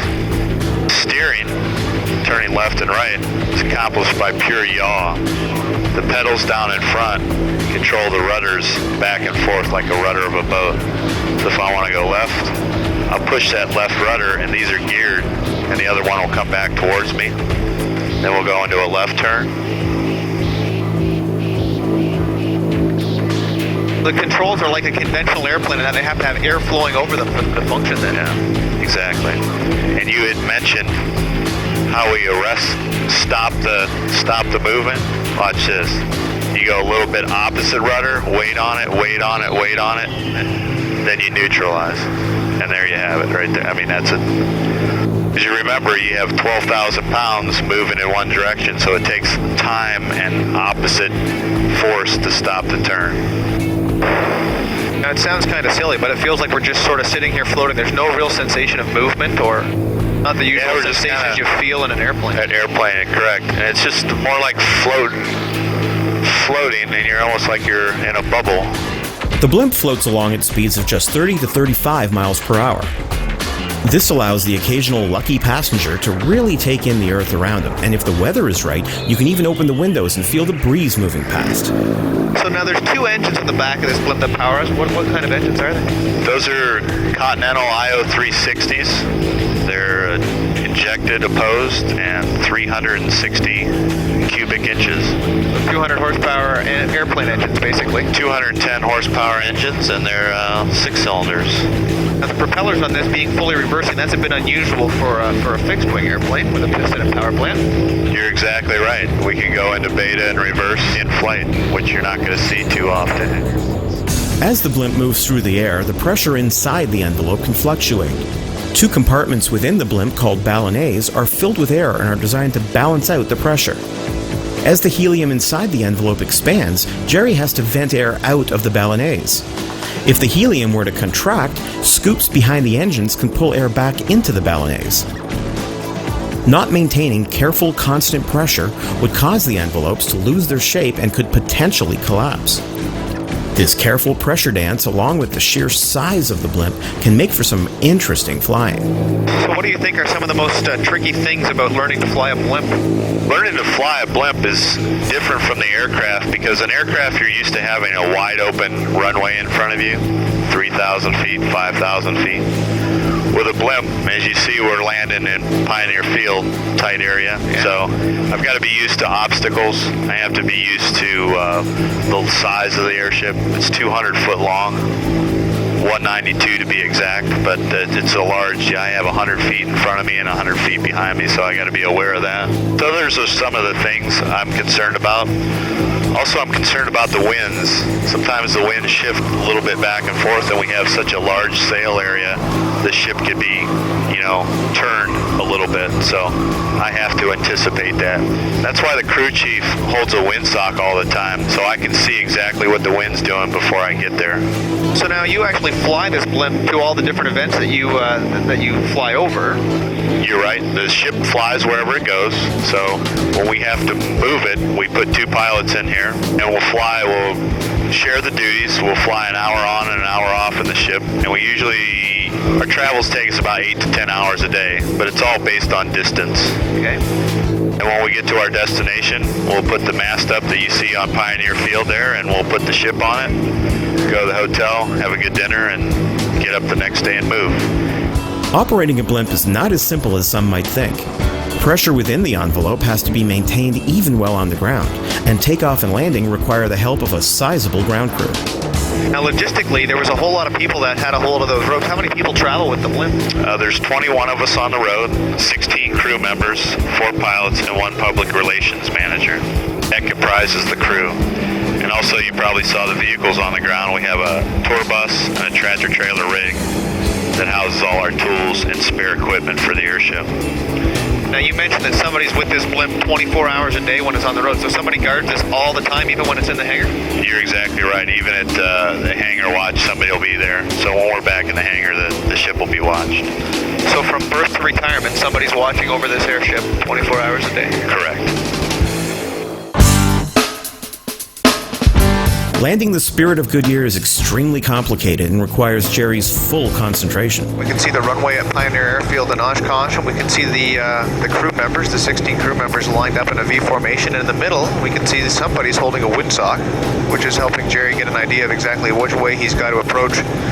When the blimp lands and takes off, it does so directly into the wind. At the same time, he's managing the energy of the airplane. The blimp rather, because he needs enough air to make the control surfaces effective so he can control our approach. But he's got to get this 12,000 pounds of blimp slowed down so that these 16 people on the ground can actually catch us when we get close. Ground handling is definitely low-tech and hasn't changed much in 80 years. 2 groups of 4 handlers run in and grab each of the 2 bow lines on the airship. Holding these lines keeps the ship steady as another group pulls the ship to the ground. Well, that was super smooth and super impressive, Jerry. I can't say thank you enough. Yep, you're welcome. My pleasure. That was really incredible. What an opportunity of a lifetime. The Goodyear blimp flies low and slow. It can only carry 6 passengers, and it takes gobs of manpower to maintain. However, this majestic giant is the perfect platform for aerial photography and can provide the ride of a lifetime.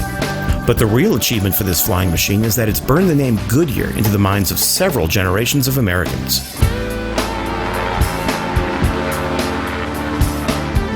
The Aviators, for everyone who has ever gazed skywards. For more information on today's segments, visit www.theaviators.tv.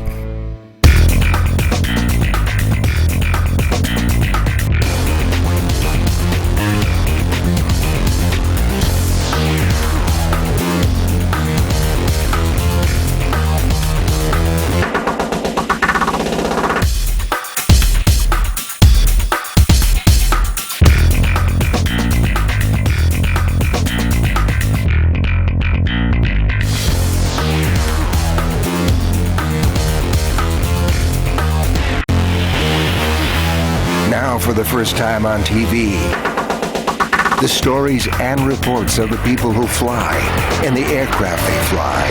And you are invited in an exciting, pulse-pumping new television series designed for everyone who has ever gazed skywards and dreamt of slipping the bonds of Earth. The Aviators. This week on The Aviators, it's all about airlines as we take you inside WestJet, which operates one of the newest fleets in North America. We're going to show you what a typical day is like for a Boeing 737 pilot. Curtis is heading behind the scenes as we tell you all about airliner maintenance. And we look at how RNP and winglets can help reduce greenhouse gas emissions. From the Boundary Bay Airport, this is The Aviators. WestJet started operations in 1996 with 3 aircraft, 5 destinations, and less than 200 employees. Since then, they've become a major airline, with 90 aircraft serving 71 destinations in 12 countries, supported by nearly 8,000 employees. And through this remarkable period of growth, they've managed to develop a corporate culture that's won awards across the country. We came to Calgary to get the story behind the story about this remarkable airline. For the past 2 decades, the airline industry has faced severe challenges. Faced with skyrocketing costs of jet fuel and increased maintenance costs on newer and more complicated airplanes and flight systems, a number of airlines have downsized, amalgamated, or even gone out of business. The events of 9/11 have added more pressure on airline business models to adapt to tightened security and aircraft loads that have decreased on safety concerns.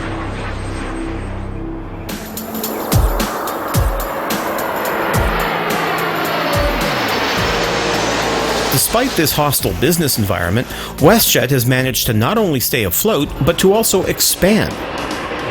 They now operate one of the newest fleets in North America, exclusively flying the next generation Boeing 737s. This growth has been achieved while also fostering and maintaining a corporate culture that is considered one of the best in the industry.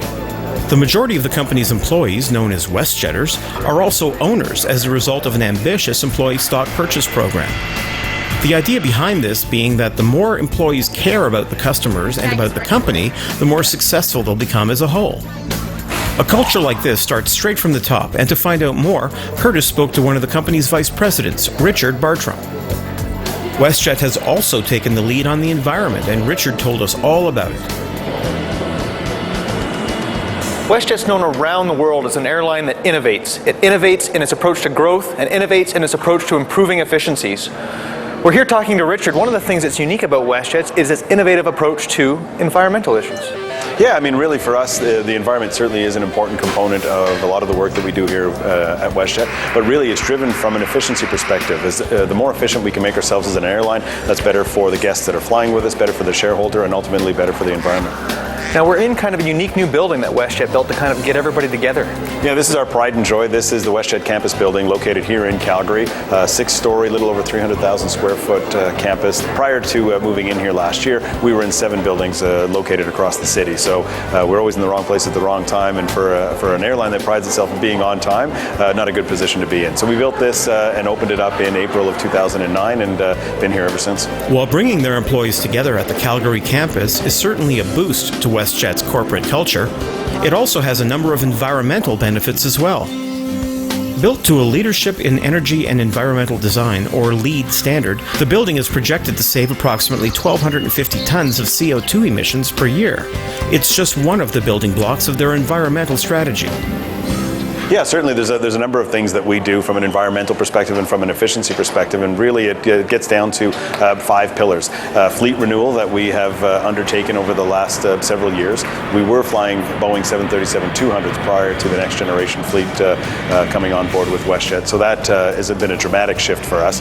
Our footprint, reducing our footprint, our carbon footprint across the operations that we have here in Canada, so we continue to do work with that. We also are getting smarter about the way we fly, so that's everything from RNP approaches to reducing weight on board the aircraft, flying to more direct approaches, and then finally engaging our WestJetters, getting their opinions. We've actually had some of our most innovative ideas come from the people who actually do the work and have come forward with ideas on how they think we could be more efficient and more environmentally friendly.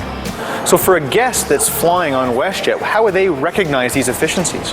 Well, it's everything from some of them they would see. If you look out your window, you're certainly going to see a winglet on board the aircraft. And winglets for us have been a terrific addition to the fleet. We have them on our two largest aircraft, the 700 and the 800, are all equipped with these winglets, which reduce drag, which in turn reduces the amount of fuel required from anywhere from 2 to 3%. So that you would certainly see.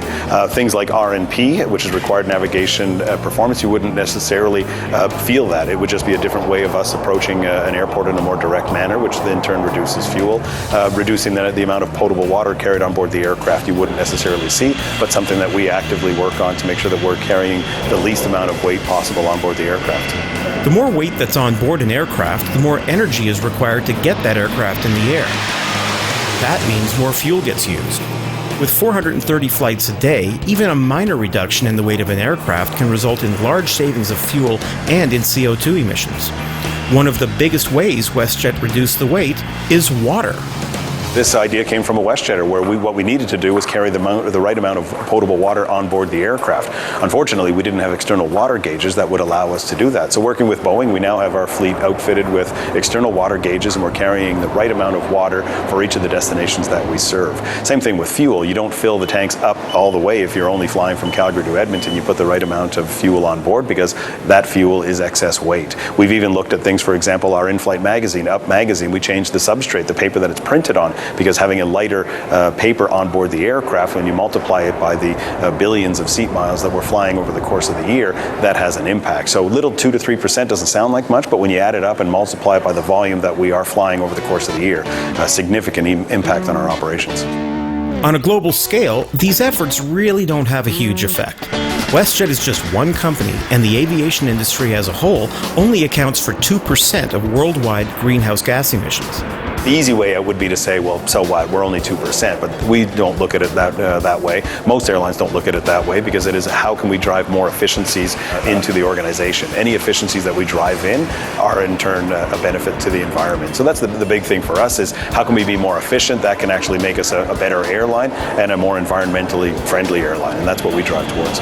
Creating a more environmentally friendly airline is one of the many challenges employees of airlines face every day. For Richard, working in aviation and the challenges that come with it are one of the parts that make him want to come to work every day. One of the things I love the most is that it's, aviation is a very fun business. You're dealing with, there's an strong operational piece that's absolutely fascinating when you look at the inner workings of what makes an airline tick, what makes an airport tick, absolutely fascinating. But at the same time, you're also working with the emotional component, getting people home on time, getting them home for Christmas, getting them home for key celebrations, getting them to their vacations. There's something tremendously heartwarming and feel good about doing that. But the biggest piece is every day I come to work not knowing what is going to unfold on the day. You just roll up your sleeves and pitch in. The Aviators guest correspondent Raylene Ranger is no stranger to television. She flew as John Lovelace's co-pilot on Wings Over Canada for several years. Today, Raylene is a first officer with WestJet flying 737s. The Aviators decided to follow Raylene on the job and get her perspective.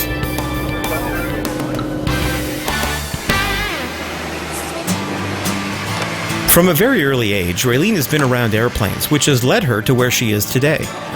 My first flight was when I was 4 weeks old, only a month old. And my dad was a pilot and a maintenance engineer.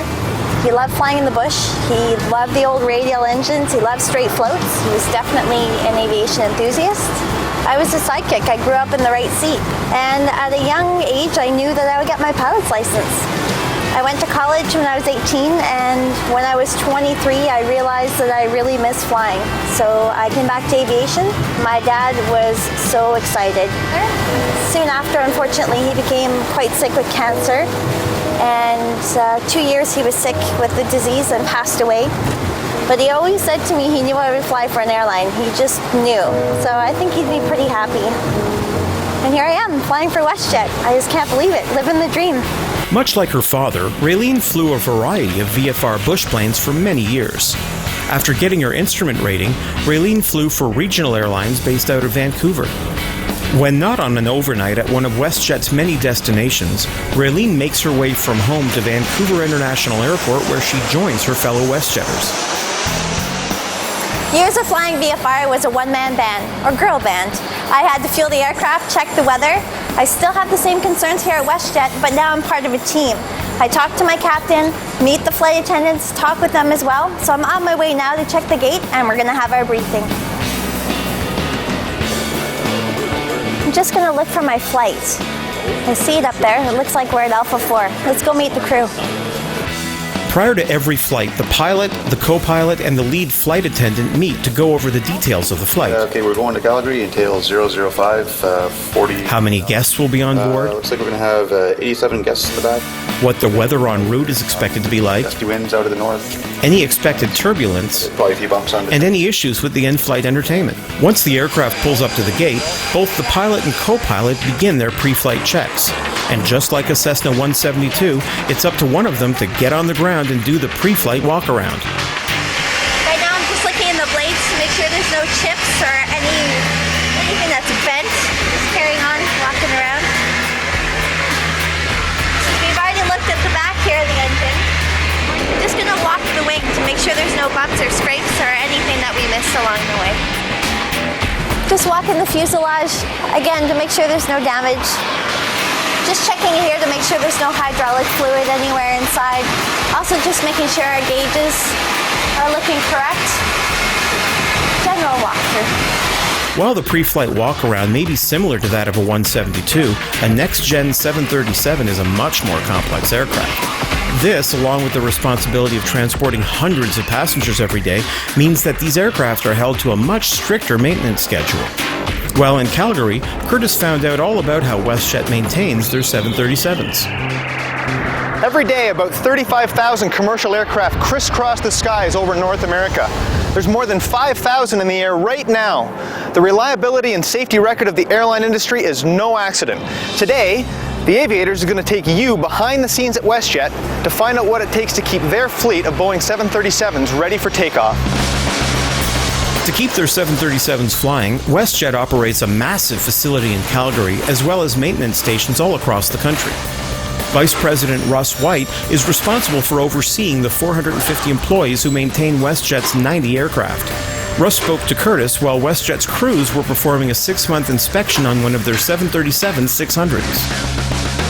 So Russ, people are familiar with maintenance schedules on things like cars. You have to change the oil, you have to change the tires, you have to replace your timing belt. What kind of maintenance schedule exists for a jet? We maintain the airplane in accordance with the manufacturer's specifications. So they'll give us what we call a maintenance planning document. Gives the intervals for all the tasks that are involved in maintaining the airplane. Everything from checking oils all the way up to the major structural inspections that we do at the 10 and 12-year visits. So it's a very involved maintenance program, and we will take that and evolve it into meeting our needs, and it'll all be approved by Transport Canada in the end. So the whole program is approved by Transport Canada. As one would expect, the maintenance schedule performed on a commercial airliner is certainly more complex than a single-engine Cessna. However, many of the tasks that are performed are very similar to those that a general aviation pilot may be familiar with. Let's talk about the maintenance schedule. How often do you change the oil in a jet?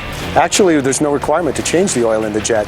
We continuously add oil to that. It's a high-quality synthetic oil, but we will check the filters and pull what we call the magnetic plugs, check for any magnetic particles inside the engine oil, and that'll be the on-condition inspection that we do of the engine.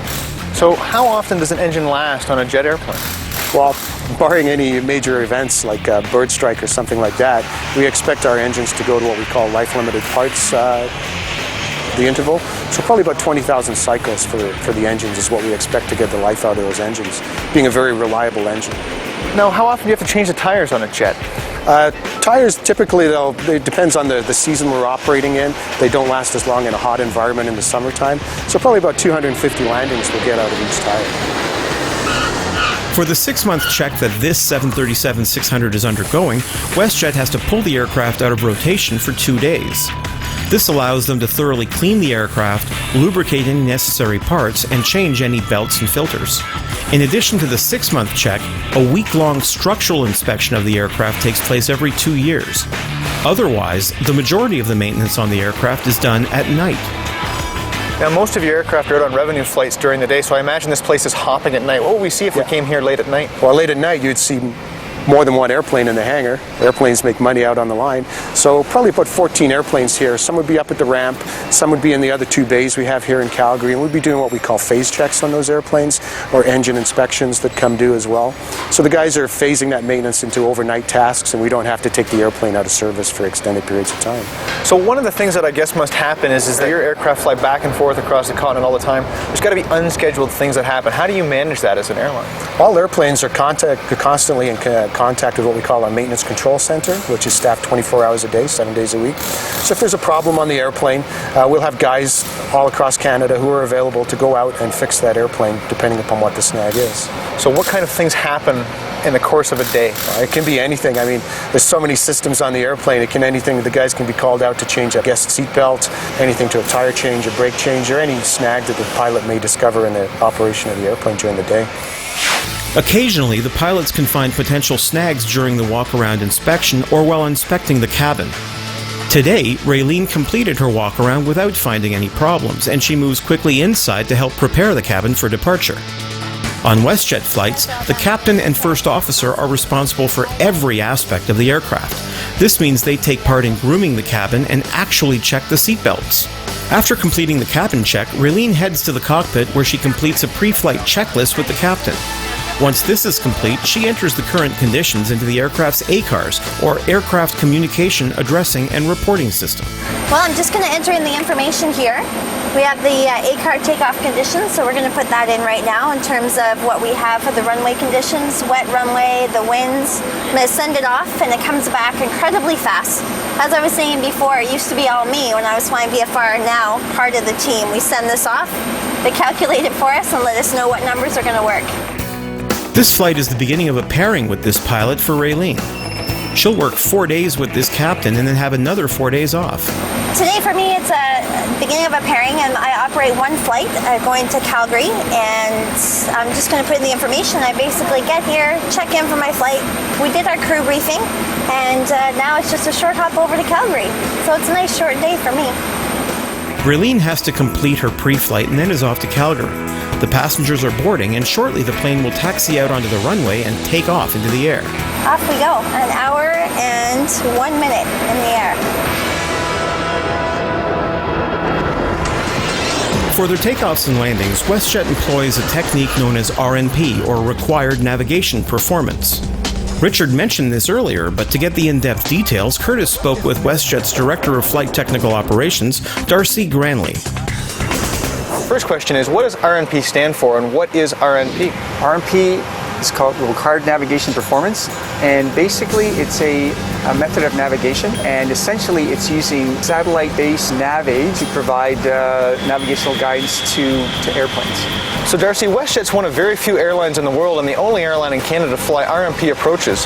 Why did WestJet decide to pursue RNP certification? RNP approach allows you to develop tracks around an airport that can derive operational efficiencies and avoid obstacles.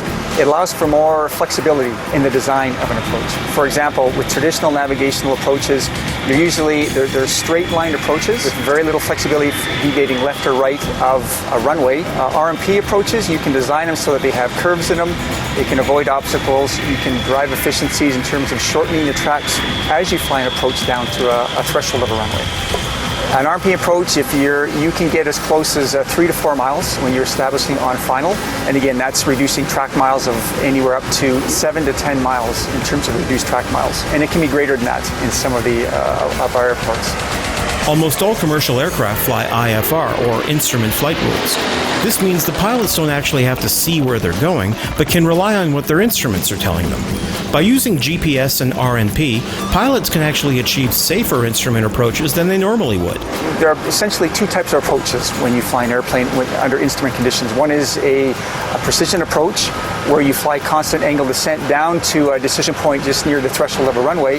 And the other is what we call the dive and dive type of approaches, non-precision approaches, where you have to descend, level off till you get to a certain point, descend again. If you look at flight safety data over the years within the aviation industry, a lot of the accidents are a result of controlled flight into terrain, and often those are associated root cause having to do with non-precision approaches doing dive and drive approaches. With a dive and drive approach, pilots pilots attempt to get below the weather and down to the minimum descent altitude as quickly as possible to give more time to line up to the runway. With an RNP, WestJet can approach and land safely and with ease with lower weather minimums at many airports. In some of our airports, for example, like Kamloops, the minimums that we can fly traditional approaches to are about 1,000 feet, 3 miles, for example. With RNP approaches that we've designed into some of these terrain-rich environments, we can get down to 250, 300 feet with visibilities only requiring about 1 mile. So again, it provides us operational flexibility to get into some of these remote airports under more severe weather conditions. We've run some numbers. Over half of our approaches now that we fly are RNP approaches within WestJet's theater of operation. On average, for last year, we saved probably about 2 million liters of fuel flying RNP approaches. So that's from a fuel savings perspective, reduced track miles, flying constant angle descents. Some other opportunities for savings that we haven't quantified are, for example, we talk about operational flexibility. Instead of canceling flights or diverting tolerance because of weather and those types of challenges, that's where we've driven some efficiencies and savings. But in terms of just fuel, last year was over $2 million, and those are conservative estimates. For guests on board a flight making an RNP approach, there would appear to be very few differences. Astute passengers may notice slight differences when compared to another carrier. While a guest may not actually see or feel the difference in an RNP approach, they certainly can see the winglets that WestJet has added to their 700 and 800 series aircraft. So WestJet's newest aircraft are actually delivered with winglets, but you made a conscious decision a number of years ago to retrofit your existing fleet with winglets. What's the advantage of having a winglet on an airplane? The main reason was, again, we did a cost-benefit analysis. It was fuel savings. Winglets do drive efficiency. And again, back to first principles, when you look at aerodynamics, winglets reduce the amount of induced drag on an aircraft. And again, what improved performance of about 2.7% is what we found with the addition of winglets. And again, that translates into fuel savings. Winglet basically is if you take a wing and you bent it from horizontal up to the vertical. And I mean, the size of a winglet depends on the type of aircraft that you're flying. WestJet's winglets are quite large. I mean, they're several feet in length, so there's significant protrusions on the wing. When a traditionally designed wing moves through the air, it generates a vortex or an area of unstable air. A winglet eliminates this area of unstable air and in turn reduces the drag. This is similar to a boat moving through the water and generating less wake. For WestJet, this has meant a 2.7% efficiency gain on their 737-700 and 737-800 aircraft. Now, 2.7%, that's a pretty big efficiency gain. It is. It's significant. When you're burning, $800 million a year in fuel, it adds up very quickly. The other piece to it that you talk about is it with improved performance of winglets. So when you're talking about lifting weight out of an airfield, you're able to lift more of it out now because of the greater performance. So in places where you might be obstacle or field limited, runway limited, now you can take advantage of those winglets and the improved performance to lift more weight potentially out of an airfield. With WestJet, when we're talking 2.7% reduced fuel burn, that translates into anywhere between $15 and $20 million a year in reduced fuel. This savings, combined with RMP, means significantly less carbon dioxide being generated by WestJet's fleet. This allows WestJet to pass the savings on to its guests on Raylene's flight to Calgary.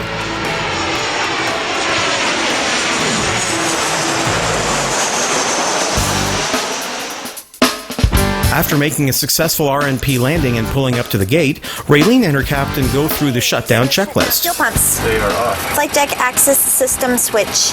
Is off. Everyone has arrived at their destination comfortably, safely, and on time. And at this point, Raylene gets out from behind the closed cockpit door and interacts with the 737 passengers who just enjoyed their flight. We get a chance to meet the people here. Even though we're in the cockpit, we have a closed door. We get out and groom the aircraft. We talk to the people. The crew are amazing. Captains are fantastic. I can't complain. Honestly, it's a fantastic job. WestJet is a modern, efficient airline. It's built on the philosophy that running a profitable airline is all about service and efficiency. With employees like Raylene as stockholders, who can argue with that logic?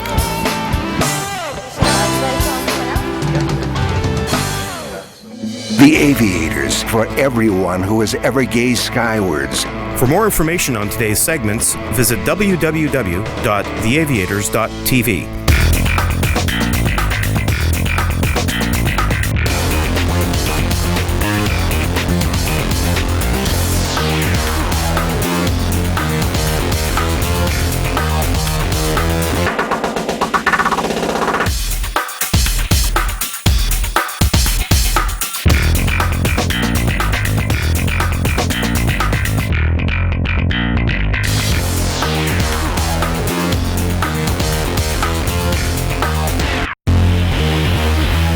Now for the first time on TV, the stories and reports of the people who fly and the aircraft they fly. And you are invited in an exciting, pulse-pumping new television series designed for everyone who has ever gazed skywards and dreamt of slipping the bonds of Earth. The Aviators. This week on The Aviators, we show you just how simple a typical cross-border flight can be. Okay guys, everything looks good here. We find out all about globetrotting pilot Robert Gannon's around-the-world journey. Amphibs and seaplanes get wet and wild at Sun and Fun Splash-In.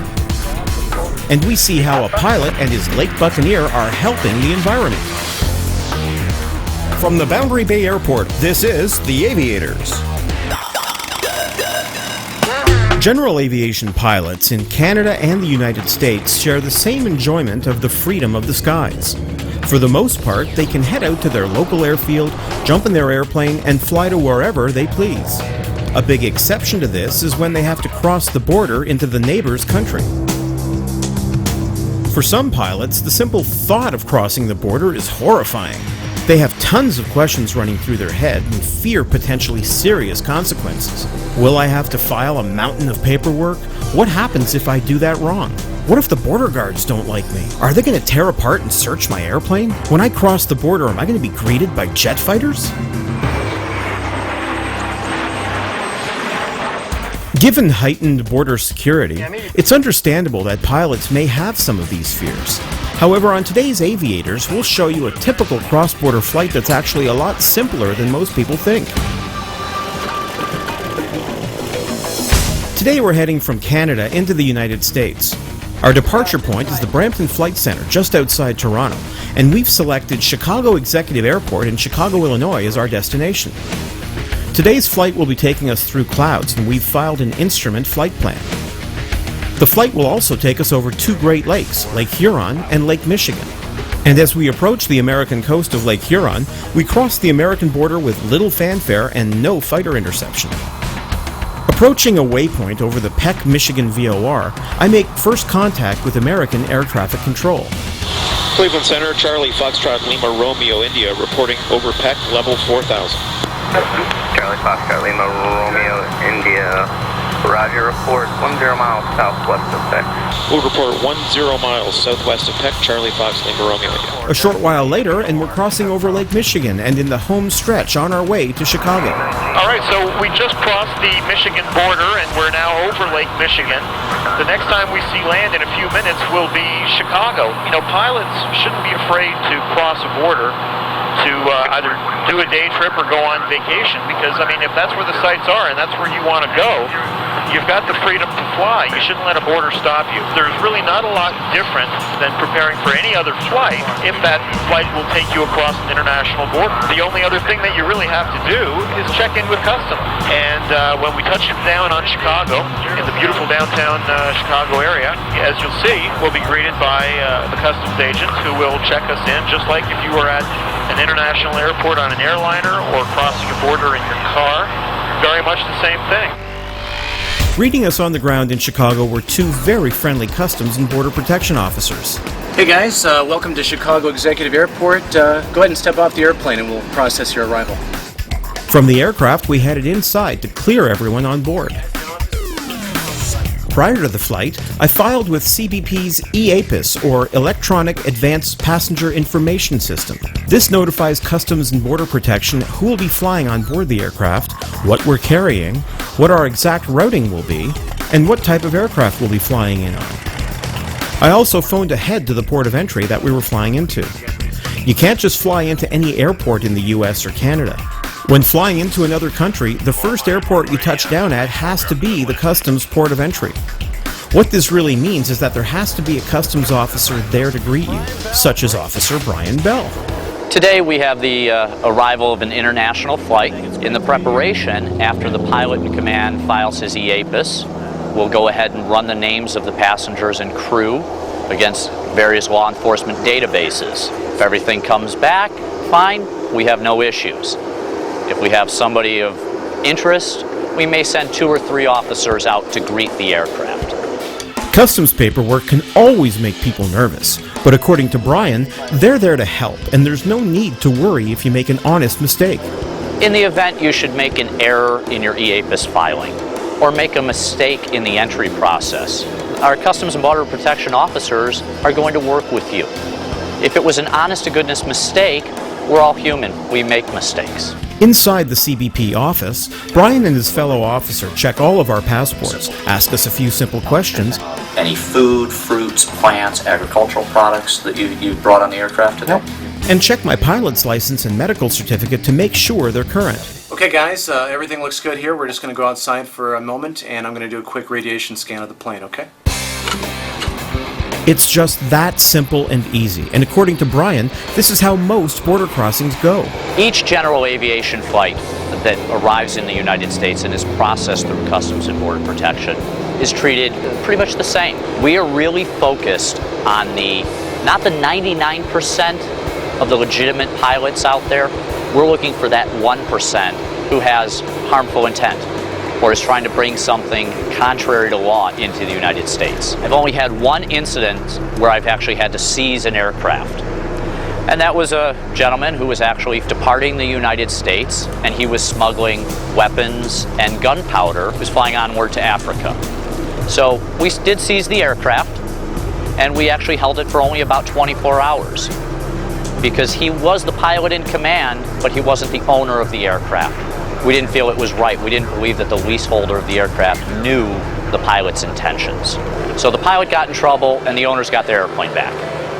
Unfortunately, this sort of 1% horror story is what people tend to hear about. Customs agents in any country do have laws to uphold and a country to protect. However, they try to make the process as painless as possible, and the last thing they want to do is to scare people away from visiting. The last thing in the world we want to do is intimidate the general aviation pilot. We want you to fly into the United States. We've made the steps as easy and as user-friendly as possible, and all of our officers will work with you on your entry. All right, that's it. Well, we're through clearing customs here at Chicago's Executive Airport, and it was pleasant as usual, and we look forward to our next visit.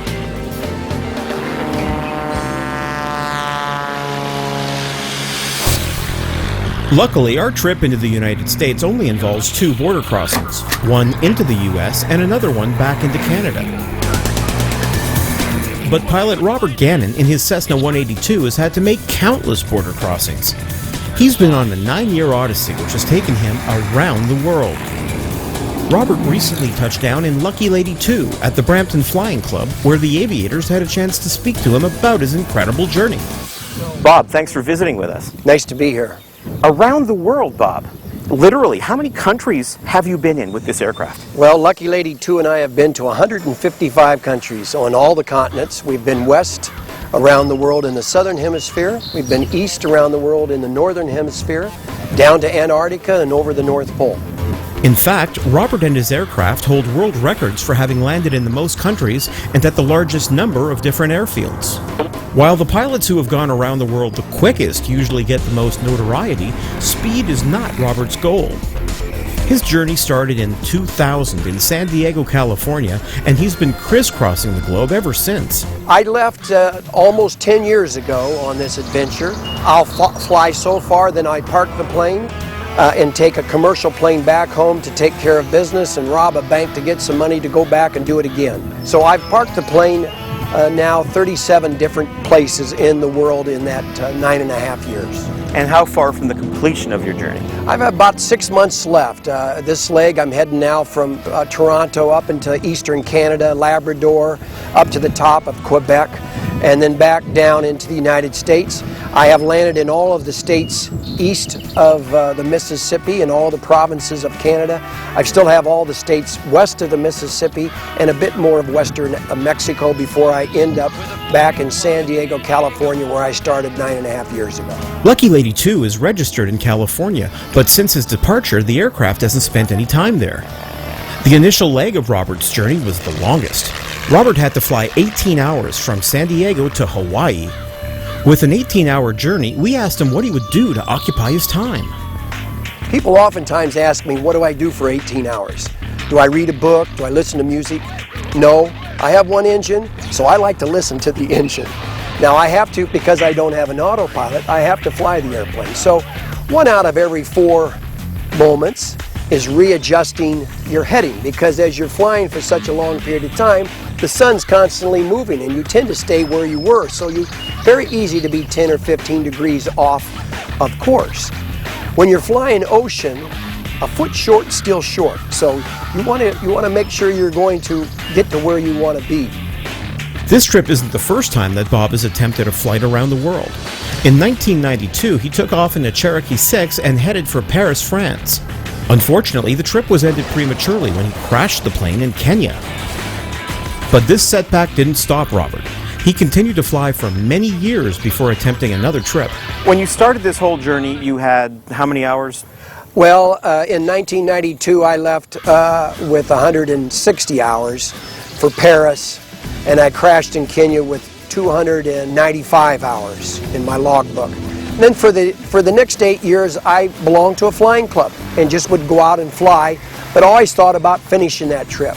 So then 10 years ago, I bought Lucky Lady 2. I've put about 2,000 hours on this twice around the world so far, and the original about 300 hours, and I've only got maybe a couple other 100 hours, so I'm maybe a 2,600 hour pilot, with most of those flying to a new airport in the world.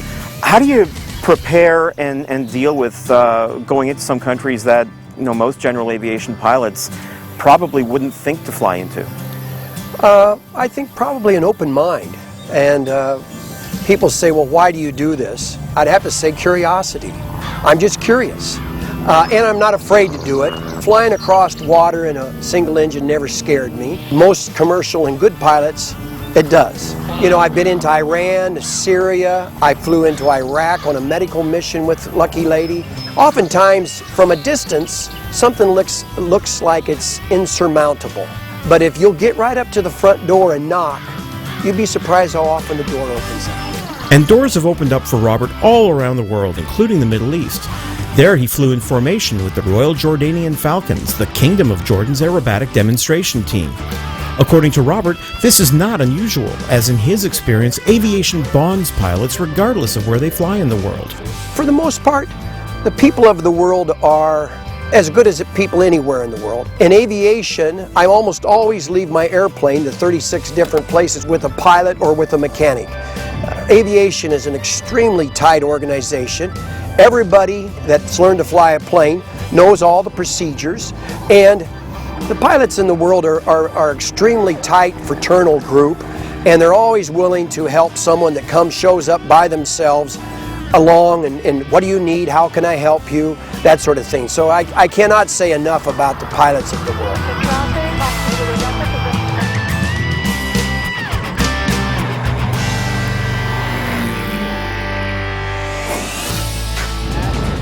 It's a beautiful day in Polk City, Florida. We're on Lake Agnes at the Fantasy of Flight.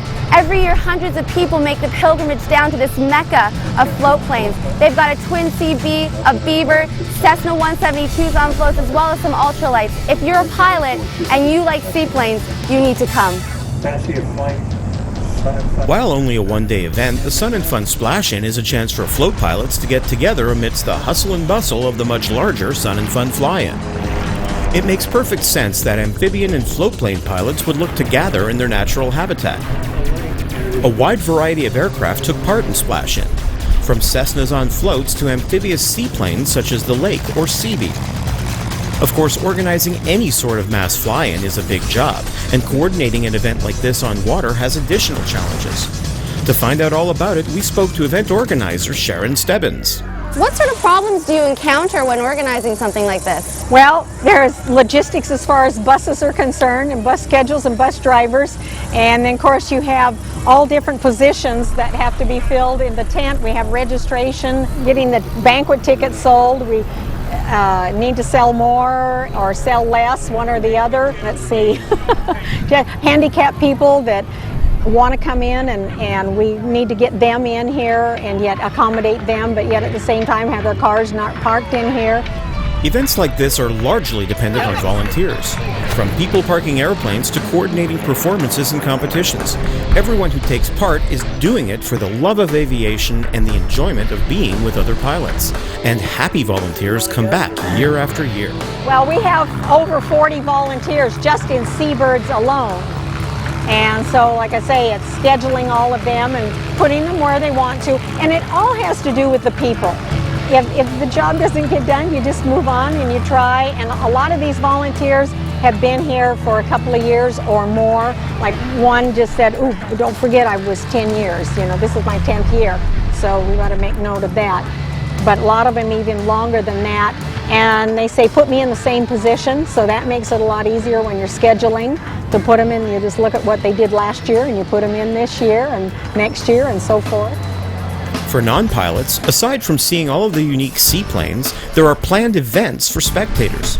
Kermit Weeks from Fantasy of Flight took to the air in his Grumman J2F Duck and entertained the crowds. This unique amphibious biplane saw service in the Second World War with both the U.S. Navy and Coast Guard.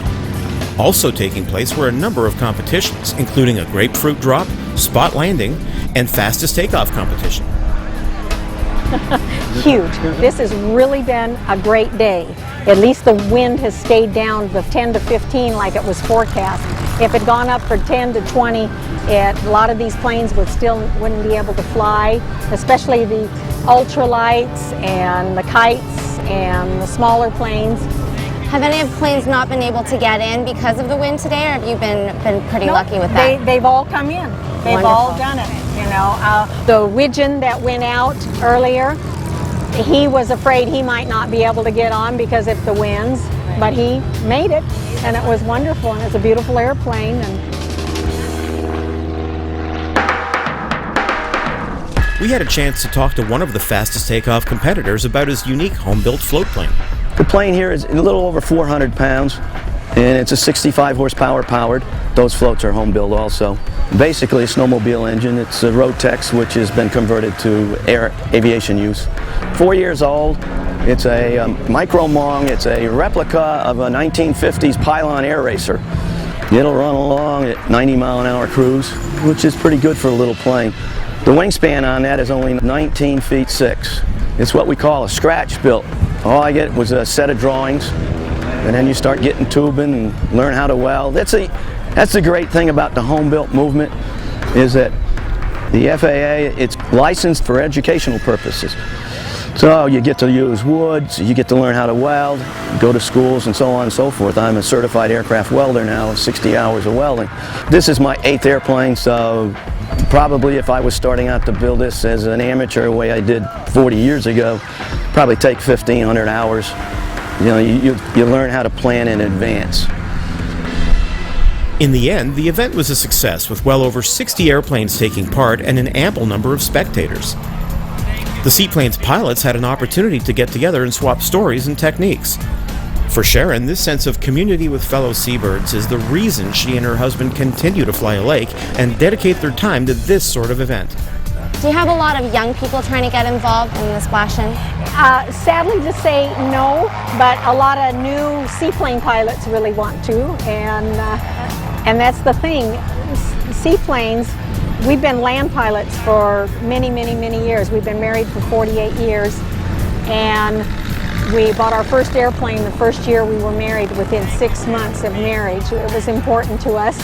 And we've always been land planes, and finally we figured in the age factor and bought the seaplane, and it's the best thing we've ever done. It's the best of all worlds, the best of boating world and flying world, and you have a whole new group of friends, and it's incredibly exciting.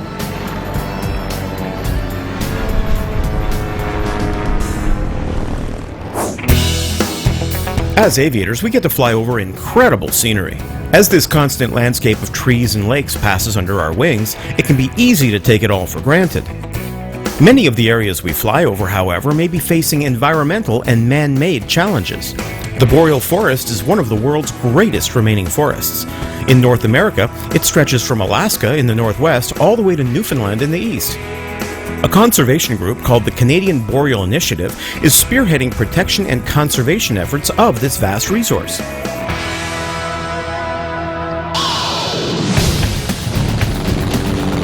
But this TV series is about aviators, not forests, and that's where Larry Innes comes in. Larry flies a Lake Buccaneer, and he uses the airplane in his passion of conserving the boreal forest. Larry is the director of the Canadian Boreal Initiative. We spoke to Larry on the southern edge of the boreal in Ottawa, Ontario. The boreal is very important as one of the last large intact forests left on Earth. It stores carbon, it provides clean water, it provides clean air, and it provides habitat for large migratory species like caribou, predators like wolves and bears, and for communities, including First Nations who've lived there for thousands of years. There are very few places on Earth left like it. The boreal is a subarctic forest, with most of the forest lying above the 50th parallel. A lot of the communities that lie within are remote and inaccessible by anything other than aircraft. Having to get in and out of remote destinations every day made it necessary for Larry to get his own aircraft. The only problem was, when Larry got the idea of using a plane, he was missing one very important thing: a pilot's license. Flying is an absolute essential part of how I do my job. The work that we do in remote communities either requires flying on all too few commercial flights or chartering, which is prohibitively expensive. Being able to show up in a community, to be self-reliant, to travel on your own schedule or on one that suits the community is a huge advantage in allowing us to do what we do and where we do it. So learning to fly myself was a very cost-effective option, and it provides great opportunities to get into places that I otherwise wouldn't be able to go. Over 80% of the world's liquid freshwater is stored in the boreal watershed. As a result, when Larry was looking for an aircraft, an amphib was the perfect choice. Well, this is a Lake Buccaneer, and it's a 1971 model with a 200 horsepower engine. It's basically the aviation equivalent of a Jeep. It's small and it's rugged, and it'll take you anywhere, from a big urban airport to a small lake in the back of beyond in the boreal. And it's equally at home in either place. The design of the Lake Buccaneer dates back to the 1940s. Originally called the C-2 Skimmer, the aircraft was renamed the LA-4-200 Buccaneer when the Lake Aircraft Company was formed in 1959. Well over 1,000 of these aircraft were built. The standard power plant is a 200 horsepower Lycoming IO360 engine in a pusher configuration. What this means is that instead of the conventional configuration of the prop facing forward and pulling the aircraft, in the Buccaneer, the propeller faces backwards and pushes the aircraft. So the advantages of having the engine and the propeller in a pusher configuration up on top are twofold.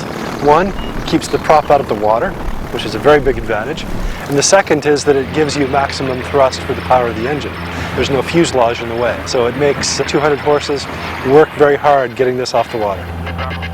While Larry seems to like the pusher prop, not everyone feels the same way. For pilots used to flying traditionally configured aircraft, the flight characteristics take some getting used to. When you apply power, most pilots expect the nose to pitch up, and when you reduce power, they would expect the nose to drop. On the Lake Buccaneer with its pusher prop, the opposite happens, which can be a little unnerving for pilots transitioning from a Cessna to a Lake Buccaneer. But of course, with practice, any pilot could adjust and master the Lake. The use of an aircraft has dramatically changed the way Larry does his job. It's opened up the versatility of being able to go where he wants, when he wants, and not be dependent on someone else's schedule. So for anyone thinking about getting their license, Larry has one thing to say. I would say get out there and do it. It's an opportunity that opens so many doors, that allows such opportunities to get out and see the country, to experience nature, and to work in places that other modes of transportation just don't let you get there. And flying is truly a tool for doing the kind of work that we do in Canada's boreal.